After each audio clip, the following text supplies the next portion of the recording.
Hi Hari Krishna, welcome to the channel. Thank you so much. I don't know how many people will join today, but I got this time only to make live session. So please utilize this session. So where I'm going to discuss about the yesterday concepts. Those are software testing approaches. Okay, that is from white box testing as well as black box testing.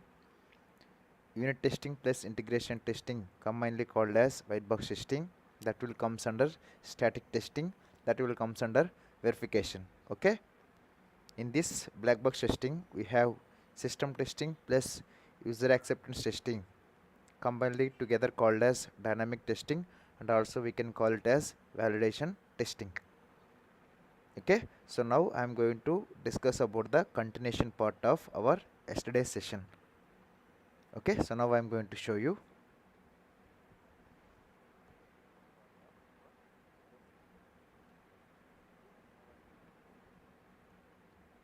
Yeah, give me 1 second. Okay.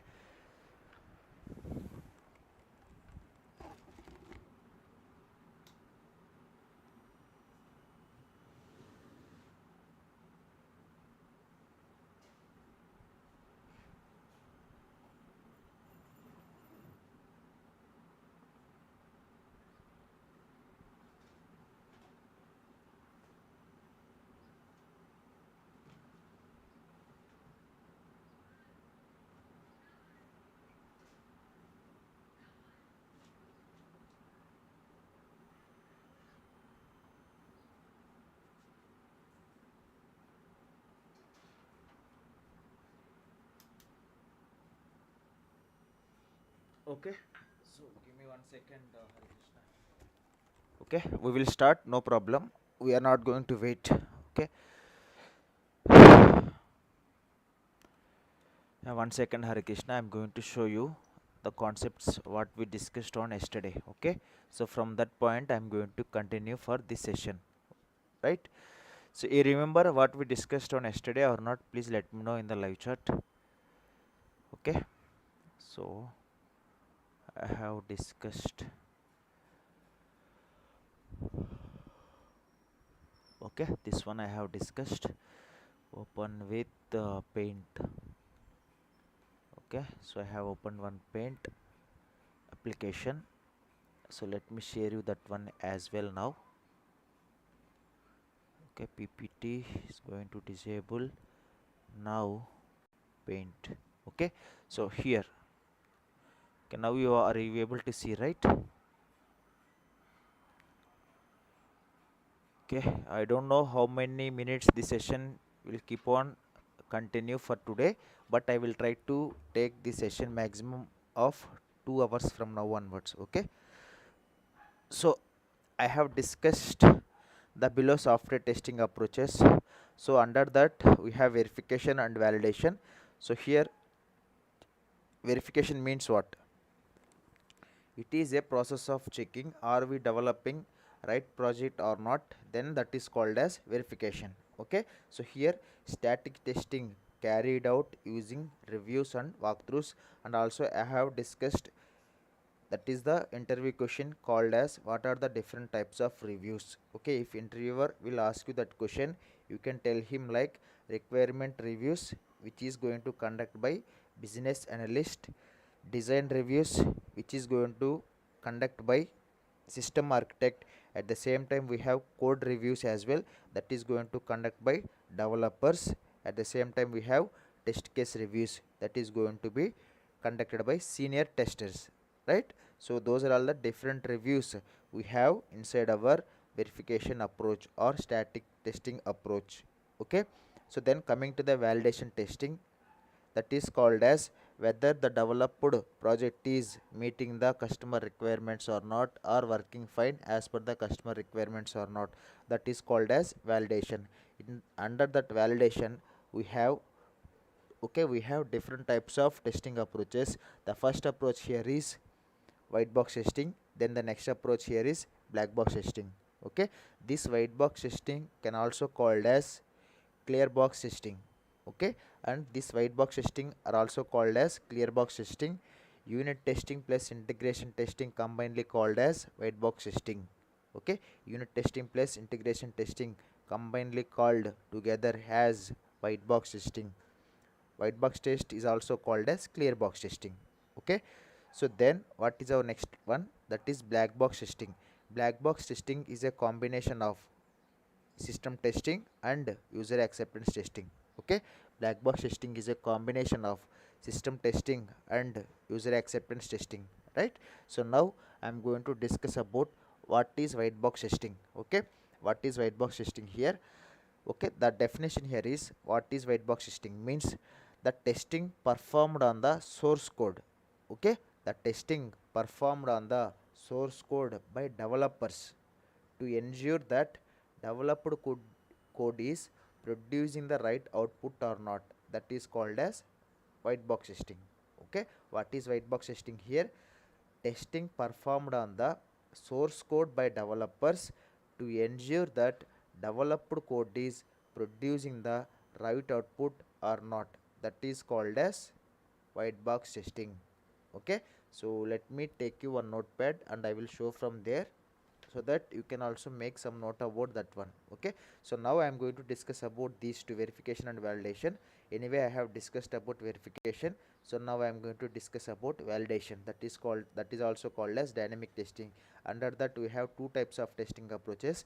The first one here is white box testing and the second one here is black box testing. White box testing combinedly together, that is unit testing plus integration testing, combinedly called as white box testing. White box testing also called as clear box testing. Whereas if we come to black box testing, means it is a combination of system testing plus user acceptance testing, that is called as black box testing. Okay, so now I am going to show you with the help of notepad application. So let me open one notepad file here, so that I will provide you the notes as well for that particular concept, that is about validation part. Okay, that is we are going to discuss now. The concept is validation, okay, or dynamic testing. So under this we have two types of testing approaches. The first approach here is which one? System testing, and the next approach here is user acceptance testing.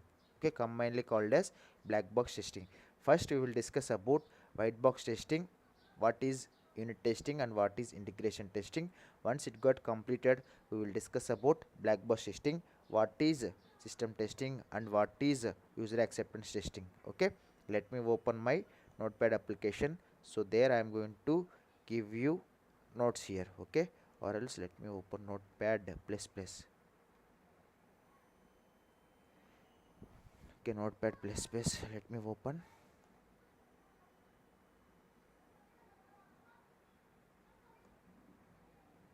Okay, so now I am going to open notepad plus plus application. Okay, so let me know if you are able to see or not, right? Are you able to see this my screen, right, along with the notepad?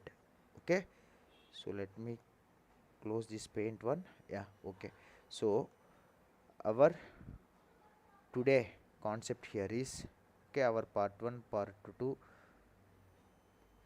okay, and also we covered this one. So later we discussed about part 2 on yesterday.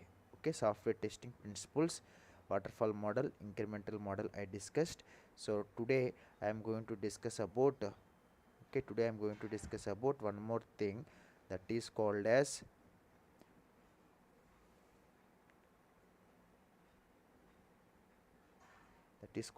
part, okay, part 04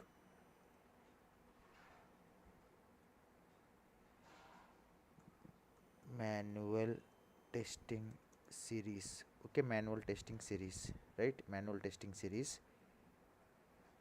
So inside that what we discussed so far, so those things I am going to write it down here. Okay, so here, okay, first what we discussed, static testing and dynamic testing, right? Okay, static testing and dynamic testing. Under that software testing approaches. Okay, under that software testing approaches. So here we have, yeah, are you able to see my screen, right? Okay, software testing approaches. Here the first one is verification. Okay, verification.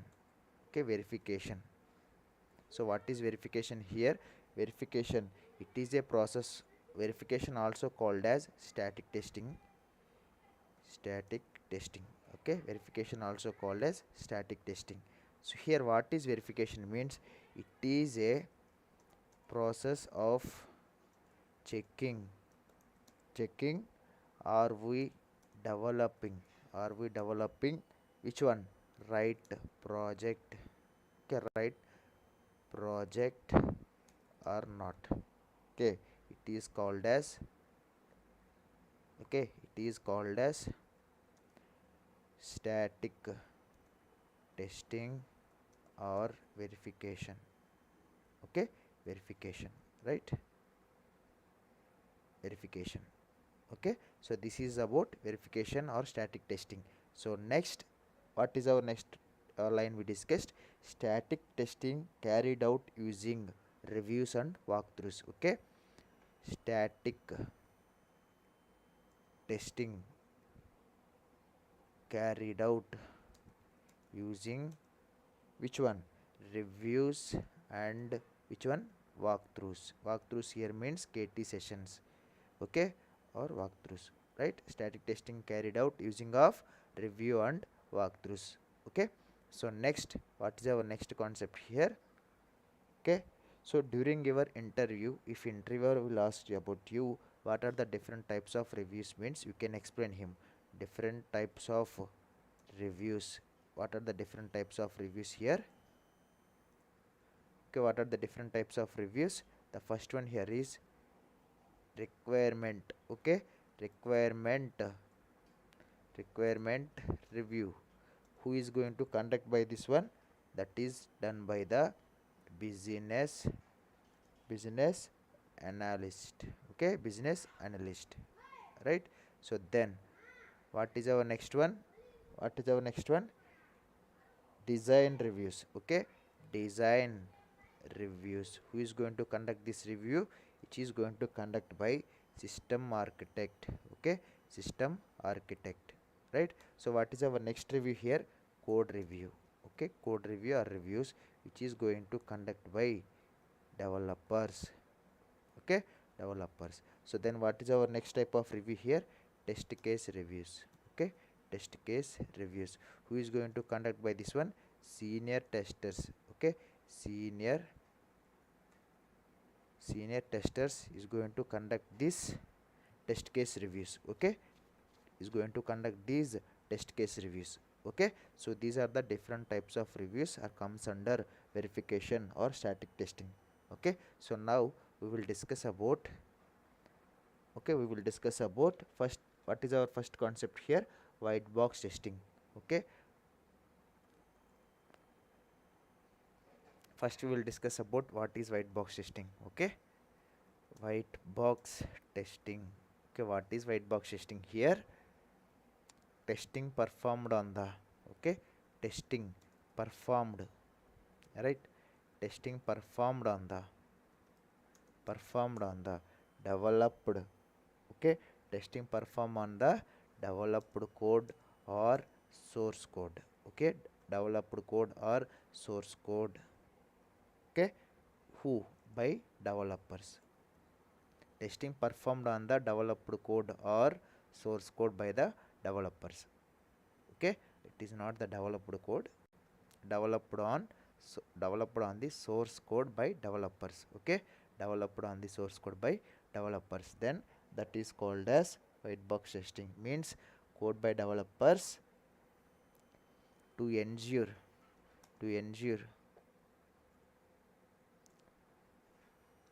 source code by developers to ensure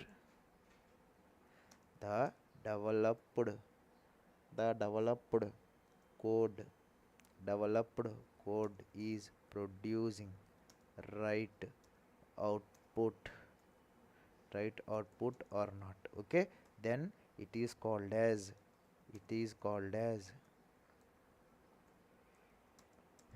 white box testing. Okay, it is called as white box testing, right, white box testing.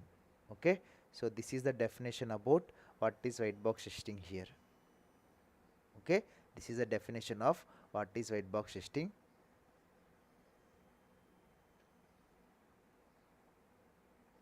Okay, let me see the size of the font now. Okay, it's better.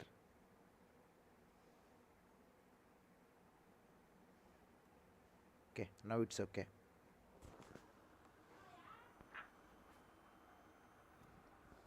Guys, are you available or not?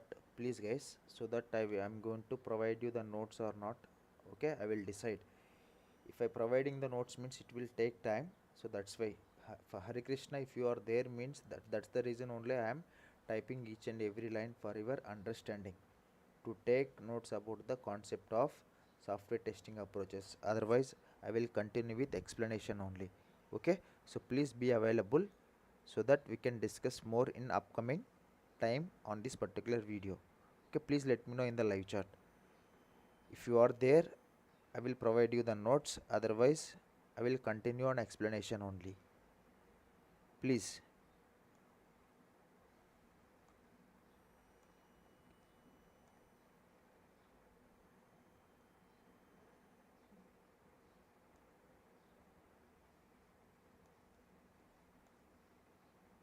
Yeah, anyone is there?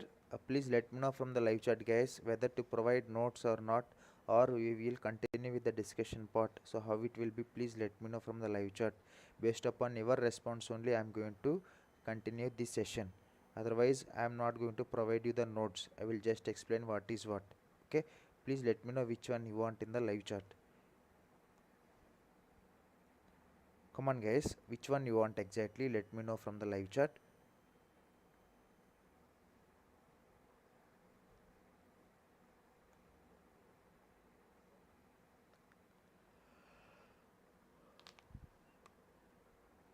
Okay, no issues. I am going to continue the session.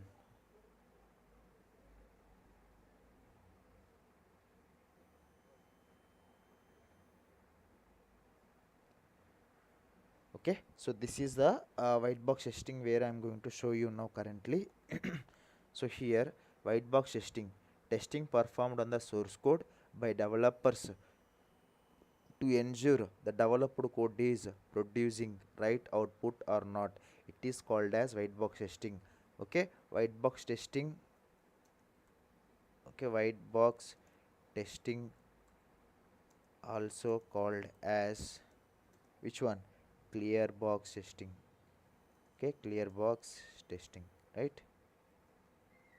Okay, white box testing also called as clear box testing. Okay, white box testing also called as clear box testing, right? So then, so here unit testing and integration testing collectively called as white box testing. Okay, unit testing and which one, and unit testing and integration testing. Okay, unit testing and integration testing combinedly called as what? Combinedly called as white box testing. Okay, combinedly called as white box testing, right? Unit testing and integration testing combinedly called as white box testing. Okay, so here what is unit testing? First of all, okay, what is unit testing? A smallest piece of code in the source code of the application, like functions or procedures, that is called as, we can consider it as a single unit. Okay, thank you so much for the people who like the session. Thank you so much, guys. So please be available for the session. Okay, your support will motivate me to explain you more in detail. Please join the session, guys. Please join the session. Please, guys, if you are there, please raise your hand from the live chat so that I will continue to explain the concepts here. Okay, please, guys.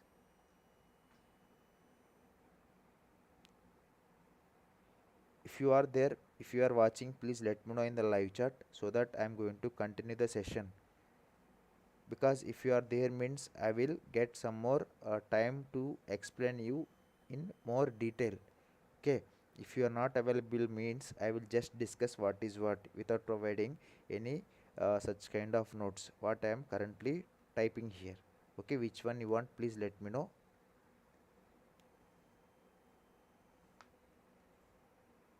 Yeah, please join the session, guys. Please join.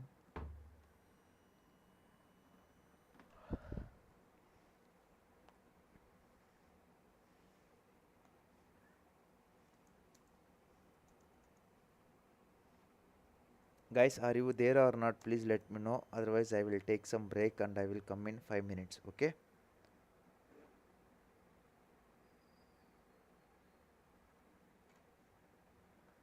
Okay.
Okay.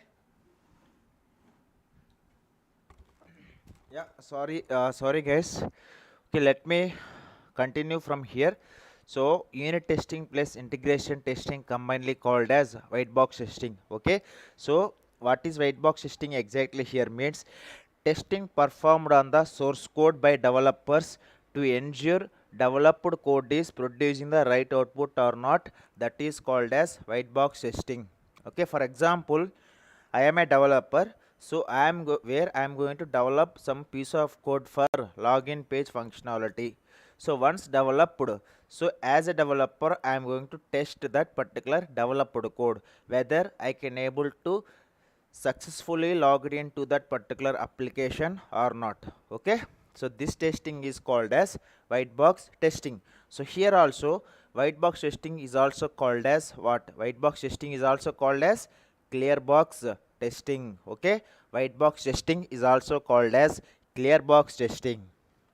Okay, don't get confused during your interviews. If interviewer will ask you about, tell me about clear box testing means, here clear box testing is also called as white box testing. So where the developer is going to perform testing on the source code which is developed by the developer, whether the developed code is producing the right output or not. That is called as white box testing.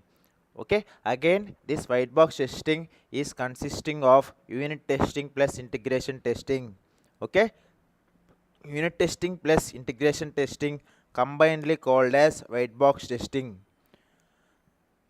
Okay, unit testing plus integration testing combinedly called as white box testing. So here what is unit testing exactly?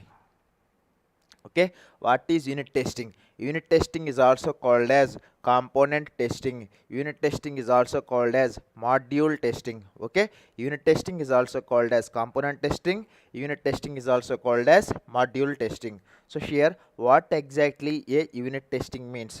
Okay, here a smallest piece of code in the source code of the application, like procedures or functions, that we are going to consider as a single unit. For example, I am a developer, I developed some method where it will perform some login page functionality, so that we can consider as a single unit, which means a smallest piece of code in the source code of the application which will act like a functions or procedures, that is called as unit testing. Okay, so here every program unit will have some business logics. So as I mentioned here, a unit means you can consider it as a login page. So likewise every program unit will have some business logics. For example, if I am going to develop some home page, that is also we need to consider as one single unit. For example, if I am going to write some code for shopping application cart page, that one also we need to consider as one single unit. So here for all these program units, okay, we are going to have some business logics, right? We are going to implement some different business logics for each and every single units or single module. Okay, so here programmers will execute this code and they will check the developed code which is producing the right output or not, which is called as unit testing. So here programmers will execute all these single units, which means all the business logic code, and they will check whether the developed code is producing the right output or not. Then that is called as unit testing. It is also called as component testing. It is also called as module testing. Okay, that is about unit testing. Here what is unit testing means, a smallest piece of code in the source code of the application, like functions or procedures, okay, that we can consider as a single unit. Okay, so here every program unit or every single unit will have some business logic, right? So these programmers will execute this code and these programmers will check the developed code is producing right output or not. That is called as unit testing. Unit testing is also called as component testing. Unit testing is also called as module testing. These are the different terms for unit testing. Okay, don't get confused if interviewer will ask you about what is component testing. Okay, the component testing is also called as unit testing. Module testing is also called as unit testing. Unit testing is also called as component testing. Unit testing is also called as module testing. This is called as overall the concept of unit testing. Okay. So now I am going to discuss about the next testing inside this dynamic testing or validation approach, that is called as integration testing. Okay, that is called as integration testing. Here once the developer tested all the program units, okay, once the developer tested all the program units, then this developer is going to integrate these developed code units, then he is going to check overall output at code level, then that is called as integration testing. For example, during our unit testing, what this developer perform some testing, right? So during that he checked whether the developed code is producing the right output or not. Okay, so based upon that single unit, he is going to integrate all the units. For example, for login page I have one single unit, for home page I developed some code, that also we can consider it as one more unit. So likewise, each and every page where the developer is going to develop will have some business logics. Okay, once all these units got developed fully, so finally developer is going to integrate all these business units or code units or business logics. So then he is going to check overall the output at code level, that is called as integration testing. Okay, what is called as integration testing? Once all the program units are tested by developer is going to integrate all these code units, then he is going to check the overall output at code level, then that is called as integration testing. Okay, then that is called as what? Integration testing. Okay, then that is called as integration testing. So actually, why this white box testing is required in real time? Okay, why? What is the reason why we need this white box testing especially? Okay, as code is visible, finding the error and rectifying the errors is so easy for the developer. Okay, as code is visible, finding errors and rectifying the errors and providing the solutions for the errors, it is so easy. To minimize the mistakes as many as possible, at least one time the code need to be tested. Okay, to minimize the mistakes as many as possible, at least one time the developed code is going to be tested to ensure that 100% code coverage area. Okay, why we are requiring this white box testing means, as the code is visible, modifying the errors or finding the errors are so easy.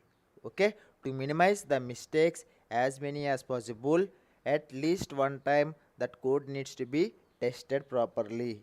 And also this white box testing will ensure that 100% code coverage area, that is called as white box testing. That is why we need this white box testing in real time scenarios. Okay, white box testing is also called as which one? What is white box testing is also called as what? What is white box testing is also called as what?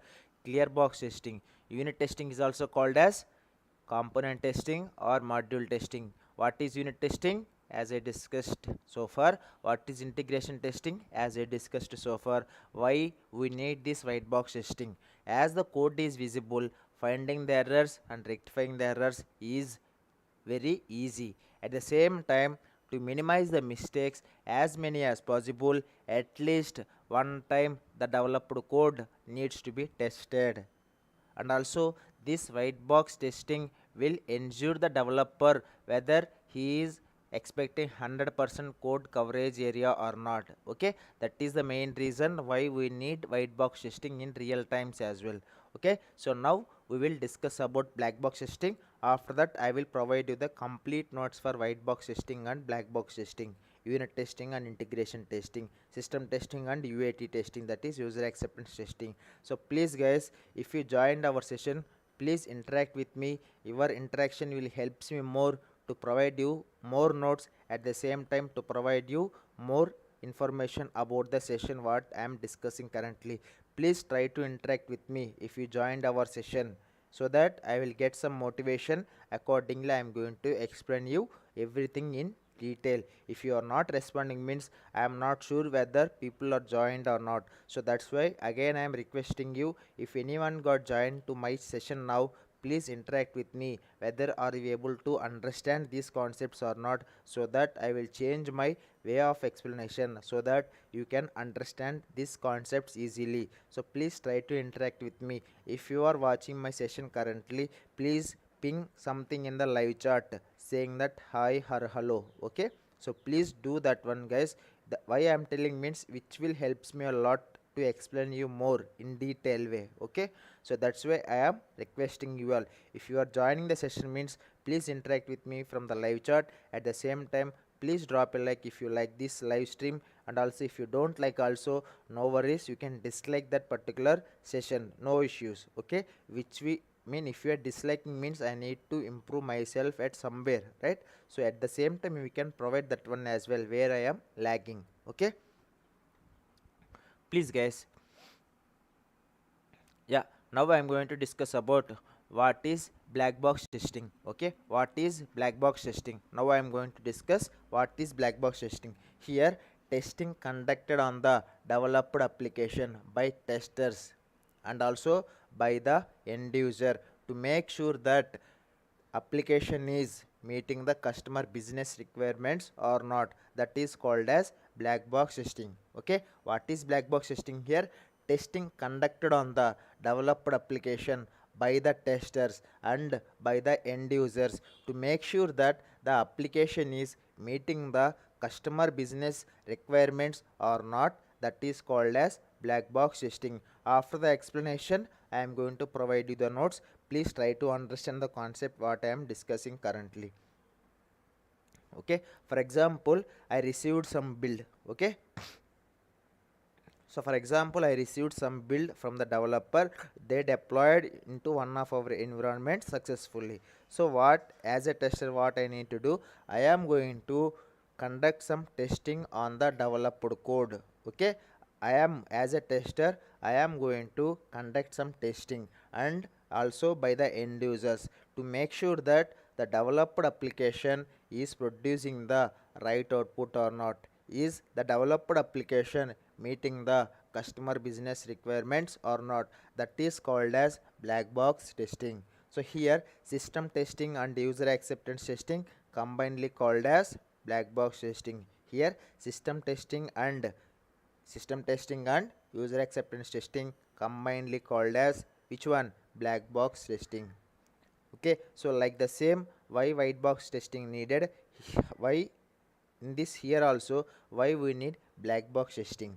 Okay, in white box testing, programmers checks the code in a technical perception, whereas in black box testing, testers validate the application as an end user application or end user perception.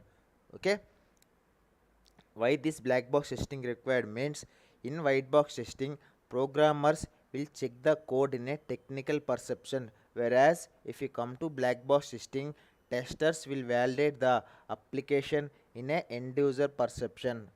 Okay, tester will validate the developed application, or testers will validate the developed application in terms of end user point of view only. So that's why we need this black box testing. At the same time, here programmers will always test the code in a positive perception. As a tester, we have to test this application in a negative perception, where there are some chances of finding more defects. Okay, where there is a chance of finding the more defects. So that's the reason why, as a tester, I have to think always in the term of negative testing only, so that tester will find more defects. Okay, and also here, white box testing objective is 100% code coverage area, whereas black box testing object is 100% requirement coverage area.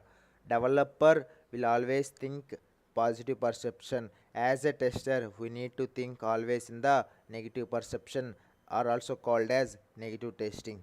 Okay, here white box testing objective here is 100% code coverage area, whereas black box testing object here is 100% requirement coverage area. Okay, so please let me know from the live chat if you are available or not. It will helps me a lot, please guys.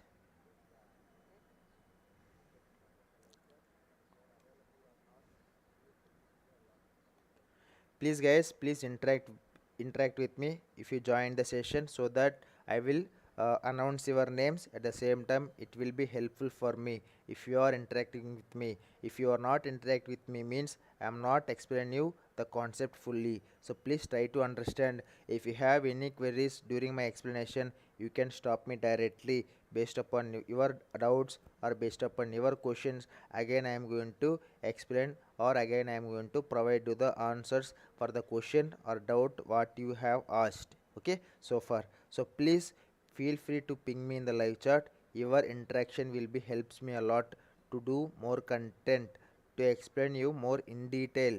Okay, so that's the reason why I am telling, please interact with me at the same time after completion of my explanation, so that you will get some time to ask any kind of queries, whether it is from manual testing or whether it is from automation testing. Okay, so please try to understand the concept. What is black box testing here?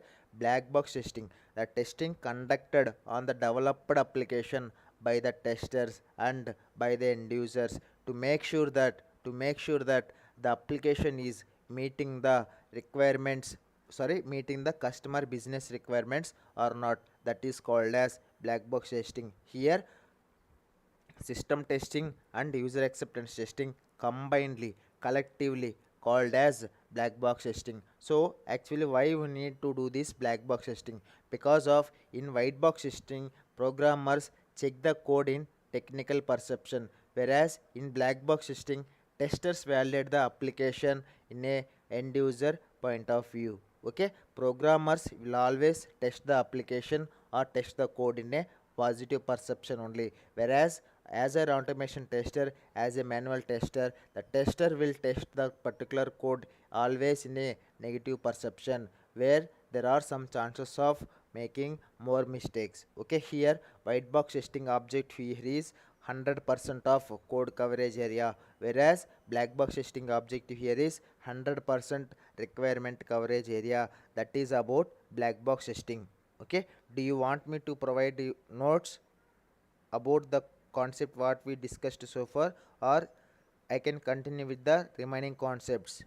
Okay, please let me know in the live chat at least guys. Again I am requesting you all, if you are watching means please interact with me by saying hello or some emojis likewise, so that I will get to know that few people are watching, at least in my point of view. So that's why I am requesting you all, if you are watching the stream, so please like the live session if you like. If you don't like also no problem, if you dislike that particular video, no issues. Okay, yeah, come on guys, if anyone is available please let me know in the live chat to interact with me.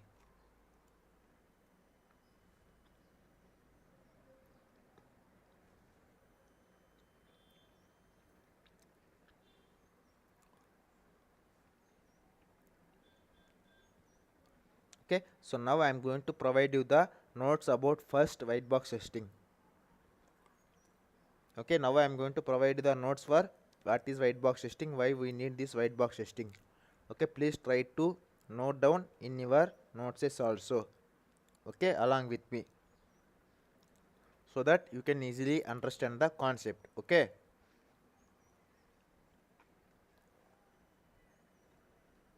so first we will discuss about, first I am going to provide you the notes for white box testing here.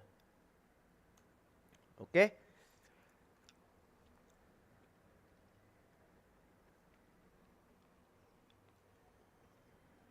so now I am going to show you the notes for unit testing. Okay, unit testing, a smallest piece of code. Okay, what is unit testing? A smallest piece of code. Okay, smallest piece of code. Okay, smallest piece of code in the source code, source code of the application, source code of the application. Okay, like procedures or functions, which is called as unit. Okay, which is called as an unit, which is called as unit, right? Which is called as unit. Okay, a smallest piece of code in the source code of the application, like procedures or functions, which is called as unit here. Okay, so now every program unit will have some business logic. Okay, every program unit will have some business logic. Okay, will have some business logic. Consider there is one login functionality. So during our white box testing, under unit testing, we need to consider that particular login page as single unit. So likewise we can have multiple. Okay, likewise we can have multiple units for each and every page. Okay, that is the line number 3 is telling every program unit will have some business logics. Okay, so here programmers, okay, here programmers will execute programmers will execute this code and checking and checking the checking the which one developed and checking the developed code is producing right output or not.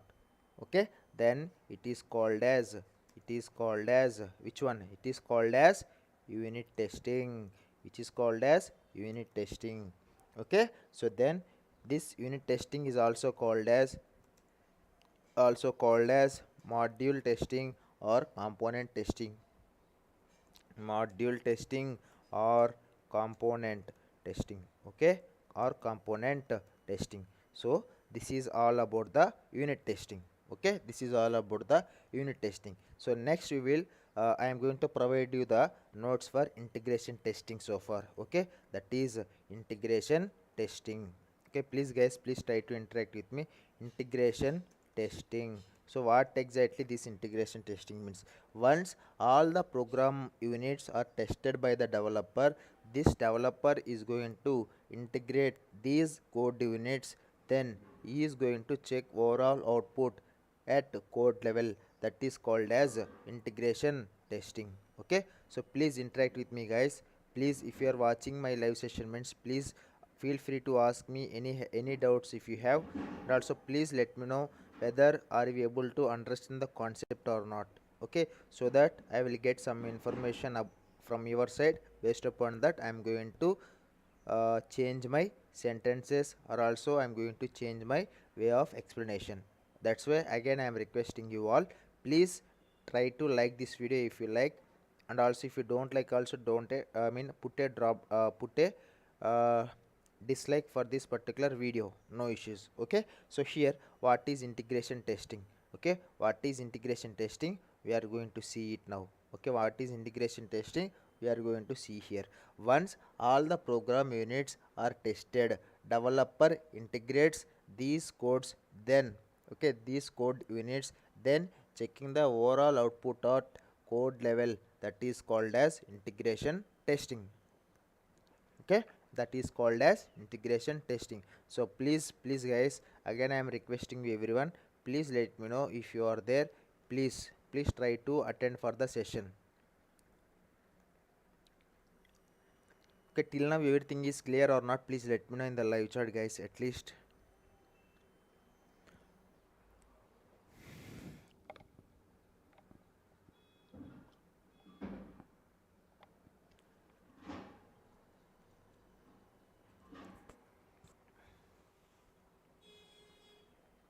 Come on guys, please interact with me, please interact with me guys.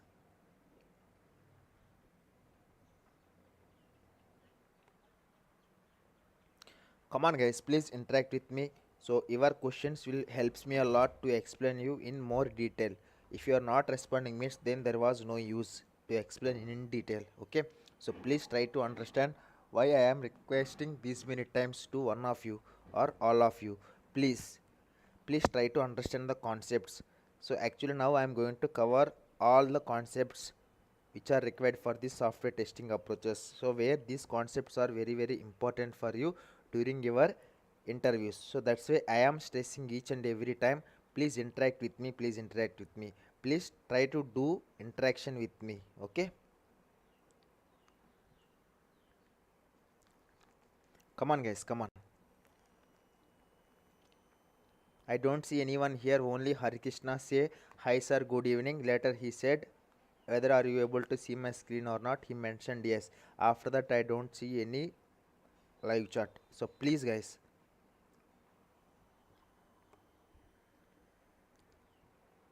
Okay, so now I'm going to discuss about integration testing. Okay, I'm going to provide you the notes for integration testing. Once all the program units are tested, developer will integrate these program units, then he is going to check overall output at code level, then that is called as integration testing. Then that is called as what? Integration testing, right? Then that is called as integration testing.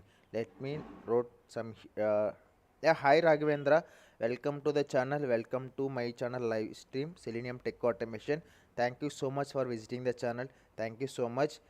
Thank you so much for the joining our live session currently. Okay, please try to interact with me for each and everyone I am mentioning, and also you can ask any type of doubt once my explanation is got completed, so that I will consider all your live charts. Okay, so please. No, Raghavendra, I can remember you. No issues. I know who are you. Okay, no problem. I did not forget you. Okay, so thank you so much for joining the session. Thank you so much. Thank you so much, Raghavendra. Thank you so much. Okay, so please, guys, join the stream. This is our manual testing process. I mean, manual testing series of part number 04. Okay, for part number 04. So now I am going to provide you the notes for what is integration testing here. Okay, here what is integration testing? Once all the program units are tested, okay, once all the program units are tested by developer, okay, once all program units are tested by developers, okay, developers developer is going to developer is going to interact, developer is going to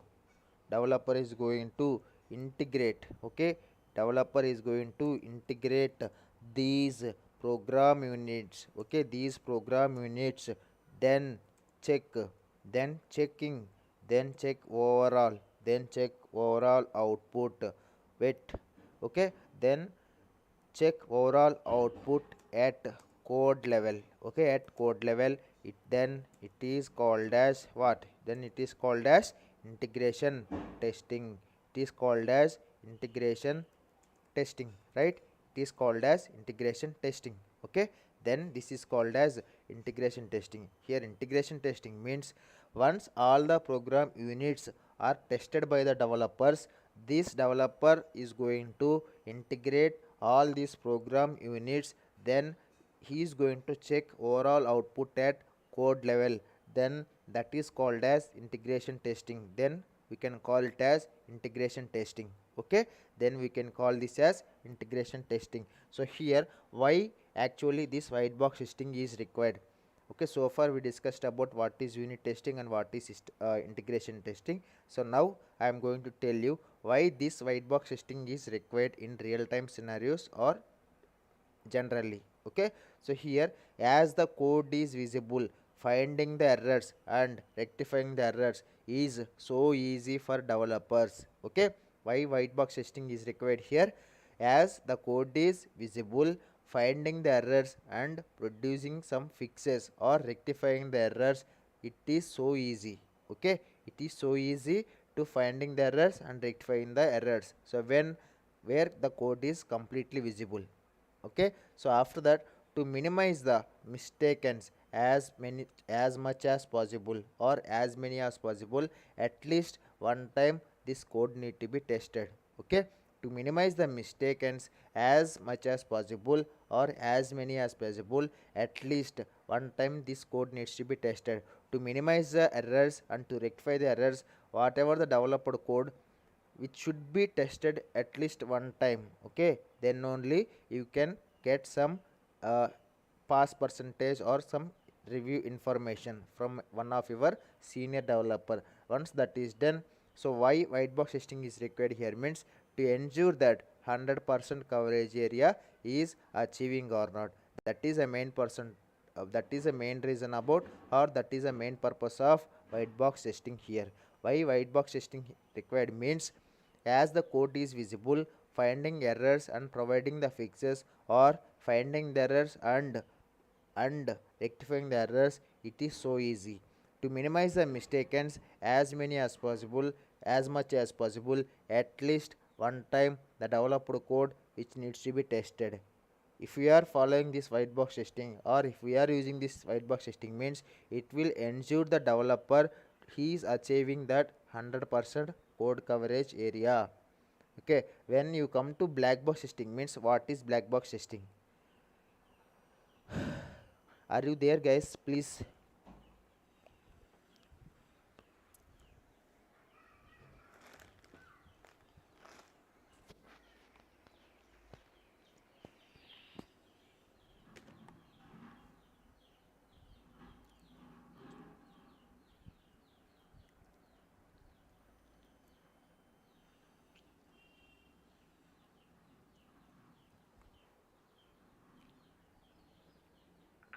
Yeah, please interact with me, guys, if you are there. Hi Pooja, welcome to the live stream. Are you able to understand till this integration testing, right? If not, please let me know in the live chat. Again, I will discuss one more time, okay, where you can understand it properly. If you are not able to understand till integration testing, please let me know so that I will provide you again one more time what I discussed so far. Okay, we will discuss it one more time if you are not able to understand at any time. So please guys, please try to understand, these manual testings are the basics for your testing career. Okay, that's why I am taking these manual testing series in terms of parts. Okay, please interact with me if you are facing any difficulties on understanding, or if you are finding any difficulties during my explanation, so that I will try to improve my explanation, and also so that I will provide you some best examples for the concepts what I have discussed so far. Okay, I hope so far there was nothing to understand more about these concepts, because I have already discussed. At the same time, I have already provided you the notes about what is unit testing and what is integration testing. If that is not the case, please let me know in the live chat. Again, I am requesting you all, please try to interact with me so that I will also get some motivation to explain you in a proper way to understand the concept properly. Please utilize the time, please utilize this session where you are going to learn the manual testing completely along with the complete notes. Okay, I am not going to skip anything from the discussion. I am discussing up to my knowledge what are all the required concepts for an automation tester or for an manual tester. So please try to understand why I am telling these many times. If you missed out these sessions means, then there was no use. Okay, because I am providing you each and every step here by writing some notes, at the same time by taking one example. Okay, are you able to clear till this, guys? Please let me know in the live chat, are you able to understand the concept or not till this integration testing, that is called as white box testing. Why we need this white box testing I have discussed so far. So then, if everything is clear, I am going to discuss about what is black box testing. Okay, what is black box testing and what are all the different testing approaches will comes under black box testing, I am going to discuss now. Please let me know from the live chat if everything is clear till this point. I will move to the next approach, that is called as black box testing. Please let me know, guys. I will give you 2 minutes of time so that we can continue after 2 minutes, means after 6 p.m. exactly. I am going to continue the session again. Before that, if you have any questions, please ask me in the live chat. Again, I am telling, again I am requesting you all. Please, guys, please.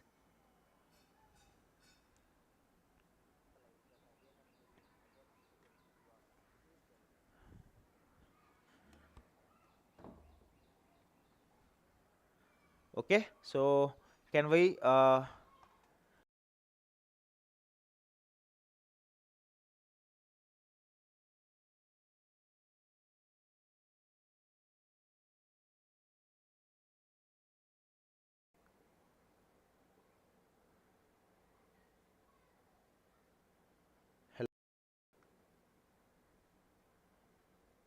Yeah, can we continue or we can wait till 6 p.m.?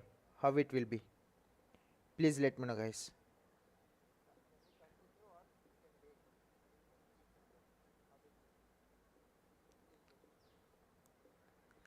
I am showing all my efforts to understand you all the concepts from manual testing, where it will helpful for you before going for automation. Please utilize the sessions and please interact with me. Lalita, hi. Thank you so much for visiting the channel, Lalita. Thank you so much for your support and love towards the channel. Okay.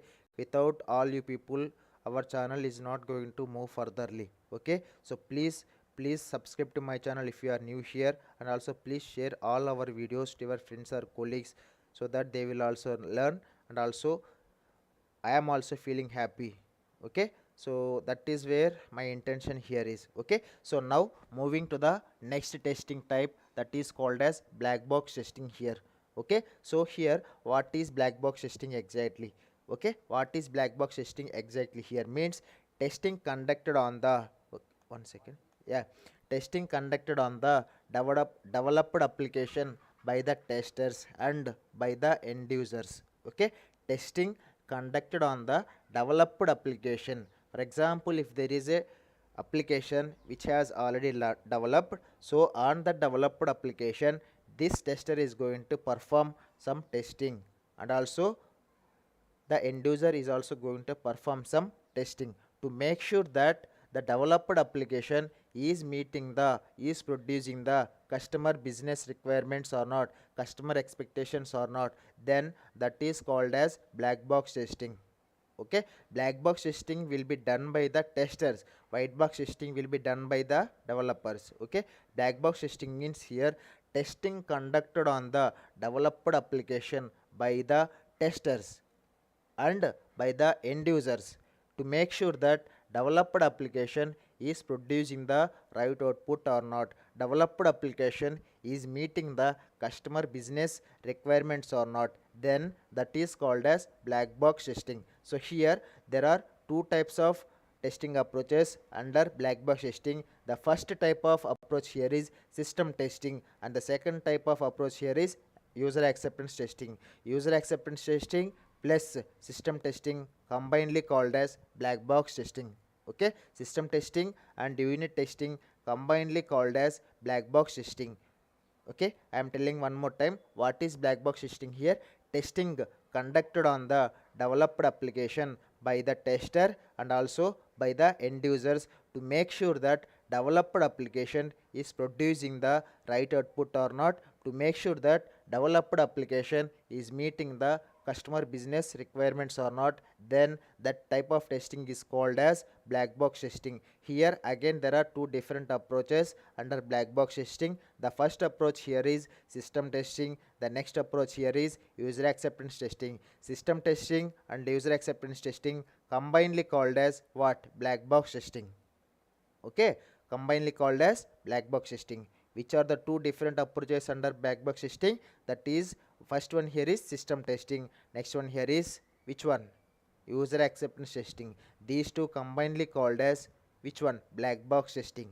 Okay, this is about black box testing. So now we will discuss about why this black box testing is actually required, why we need this black box testing, that is system testing and user acceptance testing, why we required actually as a tester. So here if you consider in white box testing, programmers will check the code in a technical perceptions, right? Programmers will check their code in technical perception during the white box testing, whereas in black box testing testers will validate the application with respect to the end user.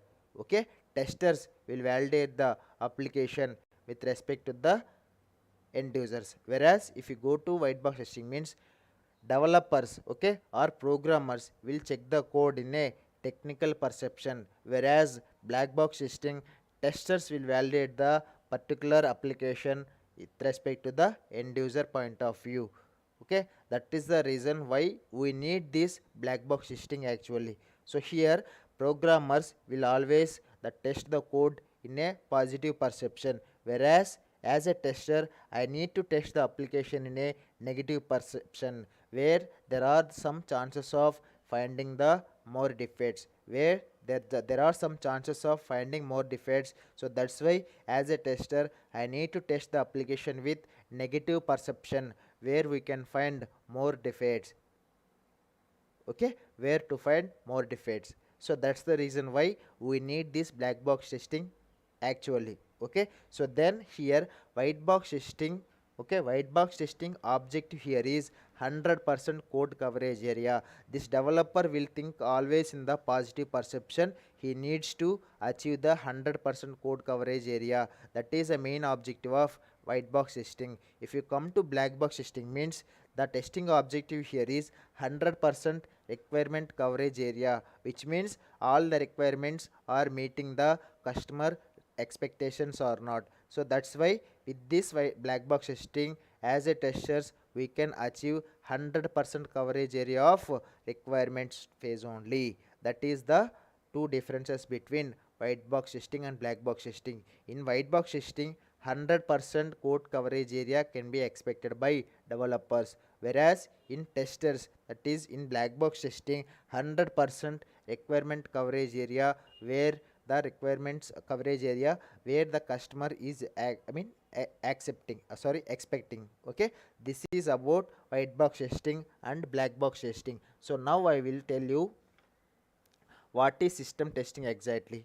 Okay, what is system testing exactly, now I am going to tell you. Inside our black box testing, as we have discussed already, there are two types. The first approach here is system testing, then the next approach here is which one, user acceptance testing. Okay, at the application level, non-functionality testings like user interface testing, usability testing, compatibility testing are not possible. To perform these activities, black box testing is actually introduced. Okay, at the application level, non-functionality testing types like user interface testing, as well as usability testing, as well as compatibility testing, which are not possible. To achieve all these testings, to perform all these testings, we are going to use this with the help of black box testing. Okay, with the help of black box testing, we are going to achieve these non-functionality testings like user interface testing or UI testing, usability testing and compatibility testing. Okay, where it is not possible at application level. To achieve or to perform all these kinds of testings only, we are going to use this black box testing here. Okay, so far everything is clear, guys. Please let me know in the live chat whether I am too fast or whether I am repeating multiple times, wasting your time, how it will be. Please ping in the live chat. Please, guys, based upon your response only, I am going to change my way of explanation. And one more thing, I will provide you the notes once the explanation got completed. As I completed just now the explanation part of black box testing, now I am going to provide you the notes. What are all the different topics or different concepts or different explanations we have discussed so far. Okay, let me write first what is black box testing here. Okay, what is black box testing here, first let me write. Okay, so here why white box testing we will write first after integration testing. So why white box testing is required. Okay, why white why white box testing is required. Okay, why white box testing is required. Okay, there are few points where I am going to show you now. As the code is visible, okay, as the code is visible, as the code is visible, as the code is visible, okay, as the code is visible, finding errors and rectifying errors, finding errors and rectifying errors, finding errors and rectifying errors is so easy, is so easy for developers, right? So to minimize, okay, to minimize to minimize the mistakes, okay, to minimize the mistake as much as possible, as much as or as many as possible, as many as possible, at least, at least, at least possible, at least what, at least one time code need to be tested. Okay, need to be tested. So here, to ensure, okay, to ensure 100% code coverage area. This is why we need this white box testing. Okay, this is why we need white box testing. So now we will write notes for what is black box testing here. Okay, the black box testing. So now I am going to provide you the notes about black box testing. Okay, now I am going to provide you the notes about black box testing. So what is black box testing? Actually we discussed so far. testing conducted Testing conducted developed on the developed application by whom? On the developed application by testers, and also testers and also by end users, by end users by end users, to make sure that, which one? The application, to make sure that the application is producing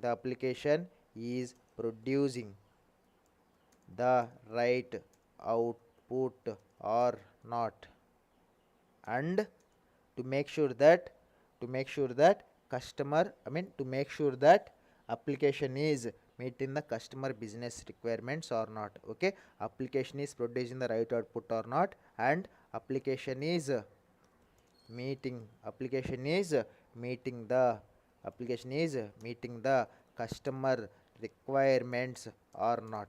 Okay, this is called as black box testing. Okay, this is called as black box testing. So here, as we discussed, which are all the two different approaches under black box testing. The first approach here is system testing. Okay, and system testing and which one?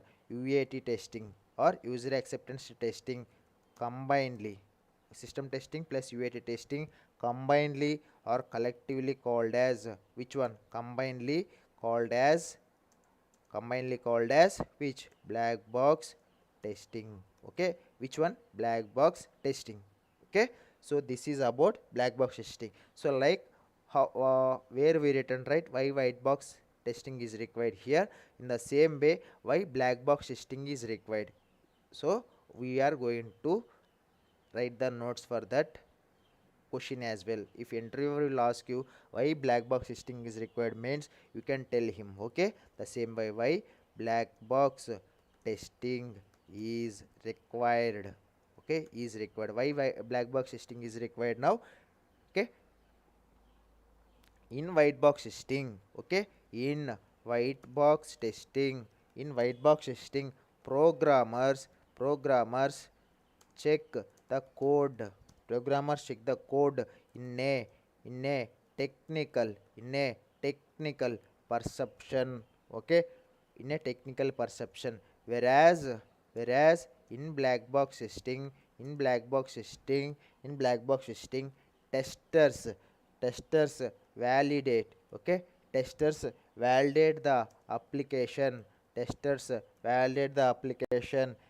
Okay, testers will validate the application with whom? Tester they validate the application according to the tester will validate the application in a end user perception. Okay, tester will think always, will test in the always in the form of end user perception only. Okay, tester will test the application or validate the application with whom, with which mind? With the help of end users application only. Tester will test that particular application in the point of end user application. Okay, as an end user mind, this tester is going to test the application. Okay, so here, okay, as end user perception, and here programmer. Okay, programmers will always, test the code in a positive perception, right? In a positive perception only these programmers is going to test the code. But whereas testers will test the code, in a negative perception, right? In a negative perception. Okay, in a negative perception, where where there are chances of, finding defects. Okay, where the chances of finding not only defects, finding more defects. Okay, where there are chances of finding more defects. So this is about which one, why black box testing is required here. Okay, at the same time we need to remember one note here. One note I am going to mention here. Okay, one note I am going to mention here. What is the note? Okay, what is that note? Okay, what is that note? White box testing. Okay, white box testing objective is, white box testing objective is always 100% code coverage area. 100% code coverage area. Okay, whereas black box testing objective is 100% requirements, 100% requirements coverage area. Okay, getting my point, right? Guys, please let me know, are you able to understand or not?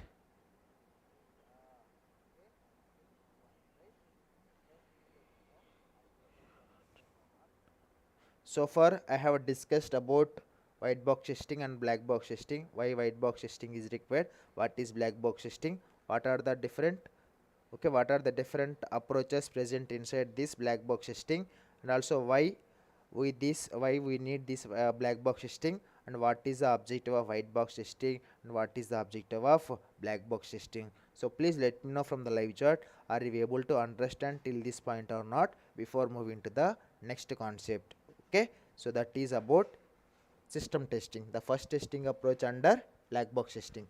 Okay, so here at the application level, non-functionality testings such as user interface testing, usability testing, compatibility testings are not possible. To perform these activities only, this black box testing is introduced, right? To perform all these non-functionality testing activities only, this black box testing type is introduced. Okay, so now let me note that point as well here. Okay, so here at application level, okay, at application level, at application level, non-functionality non-functionality types like non-functionality types like UI testing, usability testing, UI testing, usability testing, compatibility testing or compatibility testing. Okay, compatibility testing are not possible, right? These are not possible to perform these. Okay, to perform these testing activities, activities black box testing introduced. Okay, black box testing introduced, right? Black box testing is introduced. Okay, that is about till black box testing. So now we will discuss about what is system testing. Later we will discuss about what is user acceptance testing. Okay, please let me know guys, are you able to understand the concept or not from the live chat. So I am requesting you everyone, if you understand this till this concept, please let me know. If you are not understand that also, please let me know, I will try to explain in a detailed way. Okay, please guys, please respond from the live chat guys, please respond from the live chat whether are we able to understand or not. Please, I am requesting you all people, please, please let me know in the live chat guys, please let me know, please, which really helps me a lot, because I am continuously speaking, right, by providing you the notes. So I am expecting whether are you able to understand or not. That is the main intention from my side. So please respond in the live chat. Currently 5 are watching. Please, any one of you, if you can ping, that will really makes me happy. Okay, that really makes me happy to feel. Okay, so that's why I'm asking. Till this point, everything is clear or not? So that I am going to continue with the remaining testing approaches, that is system testing. Okay, here first type of testing under black box testing is system testing, that one I am going to discuss now. Please let me know from the live chat if you are okay till this point or not. Okay, I will give you 2 minutes of time for you people, you can ping me in the live chat.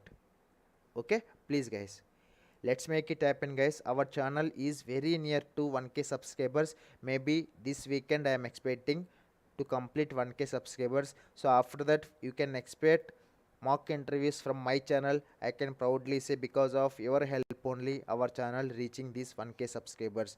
The next minute I'm going to conduct the mock interviews based upon my time availability. Every week twice I'm going to conduct these mock interviews with the help of Zoom application. Okay, where I'm going to configure that Zoom application to my YouTube channel, so that I will arrange, or so that I will schedule some mock interviews for you. At the same time I'm going to announce what are the different slots for interviews which you are going to attend with me. Okay, please try to reach 1k subscribers as soon as possible. My next target here is to conduct mock interviews to interact with the people via Zoom application by configuring to our YouTube application. Okay, please help me to reach 1k subscribers as soon as possible. I am requesting you all. Okay, please, you can find more content from my side where it is helping for you during your interviews, okay, or while attending your interviews. Okay, please guys, so now I am going to discuss about system testing. Okay, how many of you know what exactly this system testing? Please let me know in the live chat, at least for this one. Okay, how many of you know what exactly this system testing means? Please let me know in the live chat. Guys, please let me know in the live chat what exactly this system testing, whether it is Pooja or Lalita or Hari Krishna or Raghavendra. Any one of you, please ping me in the live chat what exactly is system testing. Okay, any one of you people, please respond from the live chat what is system testing. Come on guys, please respond what is system testing here.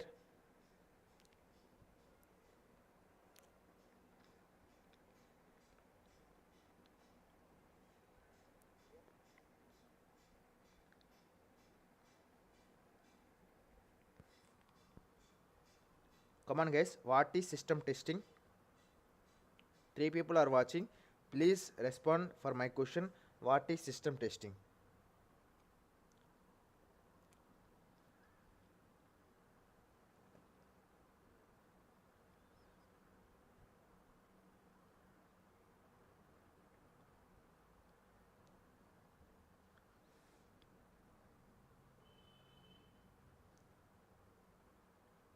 Come on guys, what is system testing? This is a main important concept for each and every tester. This is a one of the most important concept where you can expect more number of interview questions during your interview. Okay, please let me know what exactly this system testing means.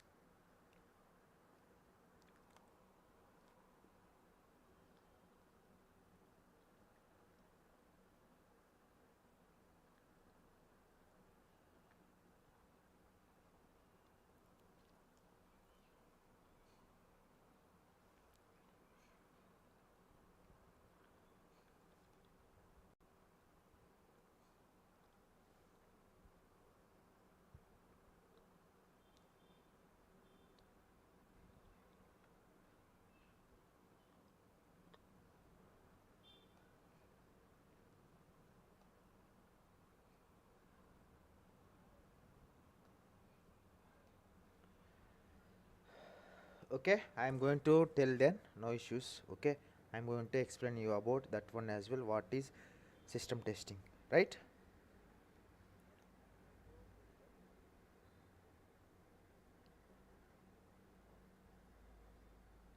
Okay, so here system testing means validating the functional requirements and non-functionality requirements of the system is called as system testing. So what is system testing here? System testing means validating the functional requirements and non-functional requirements of the system is called as system testing. Here functional testing means, okay, here functional testing will be done by the 80%. Okay, functional testing will be done by the 80% of testers will do this functional testing. Okay, non-functional testing will do by the 20% of testers. So where this non-functional testing is consisting of user interface testing, okay, load testing, and also we have compatible testing, performance testing, security testing. Okay, these are all the different non-functional testing where only 20% of the testers are working with these types of testings.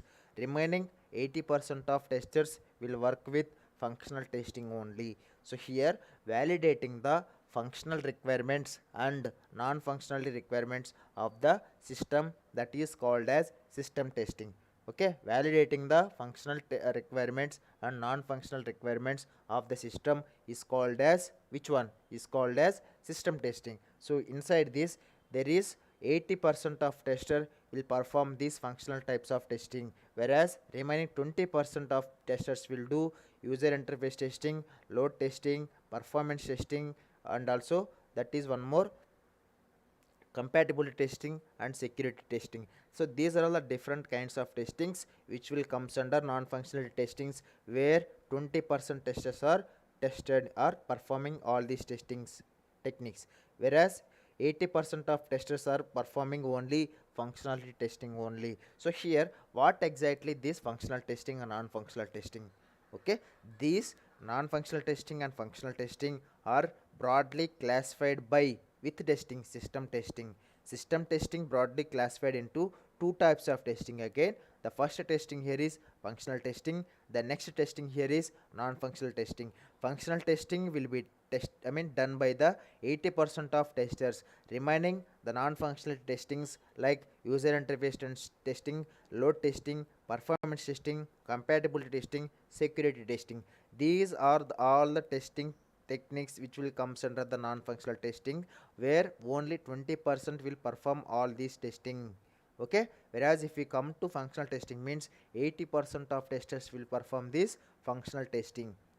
If you come to non-functional testing, means only 20% of testers only performing these functional testing techniques, such as or functional testing approaches such as user interface testing, load testing, performance testing, compatibility testing, security testing. These are all the different non-functional testing types. So first we will see what exactly this functional testing, and we will see then what exactly this non-functional testing type here means. Okay, so here what is functional testing? Okay, let me take one notepad here, sorry, let me take one paint application here so that I will show you from there.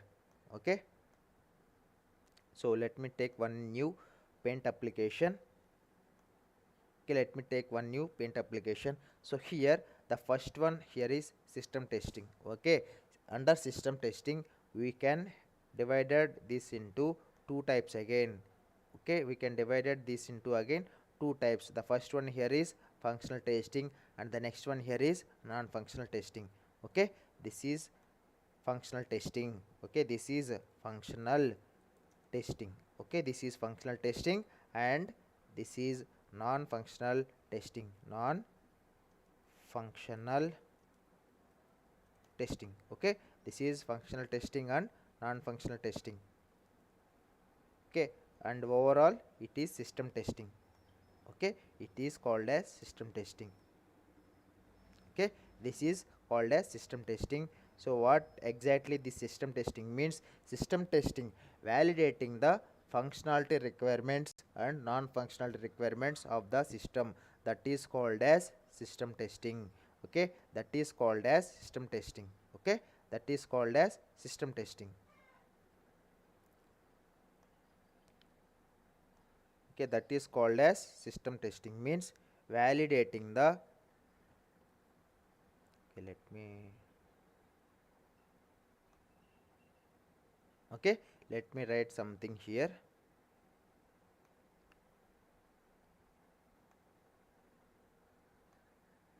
Validating the functional, okay, validating the functional requirements, validating the functional requirements and non-functional, okay, non-functional what requirements, requirements.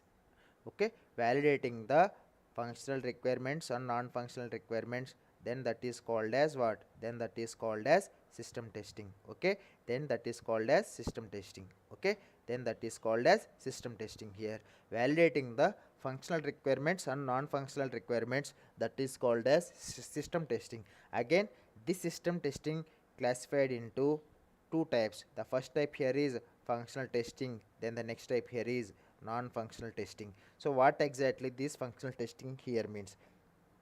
And one more thing you need to remember, and one more thing you have to remember, that is 80%. Okay, that is 80% of testers. Okay, 80% of will testers will perform which one? Will perform functional testing. 80% of testers will perform functional testing. Okay, 80% of testers will perform functional testing, whereas if you come to non-functional testing, only 20% of testers, only 20% of testers will perform will perform. Okay, this one, 20% of testers only performing the non-functionality testing. Okay, non-functional testing is performing by only 20%, only 20% performing by non-functional testing. Okay, only 20% of the testers only performing the non-functionality testing. So here what are the different non-functionality testings we have? Okay, what are the different non-functionality testing types here? The first one here is, okay, the first one here is what? The first testing here is under non-functionality testing, that is UI testing. Okay, then what is our next one? Performance testing.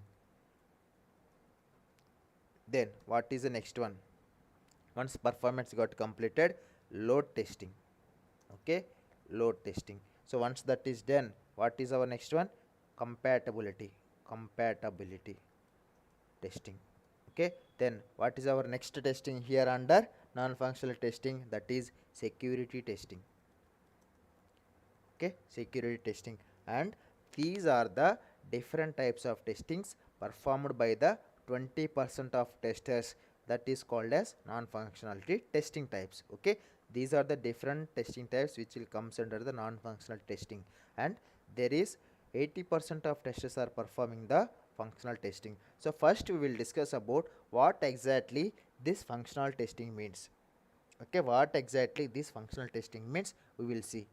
Okay, so these are the very important concepts, guys. So please don't skip the video from now onwards.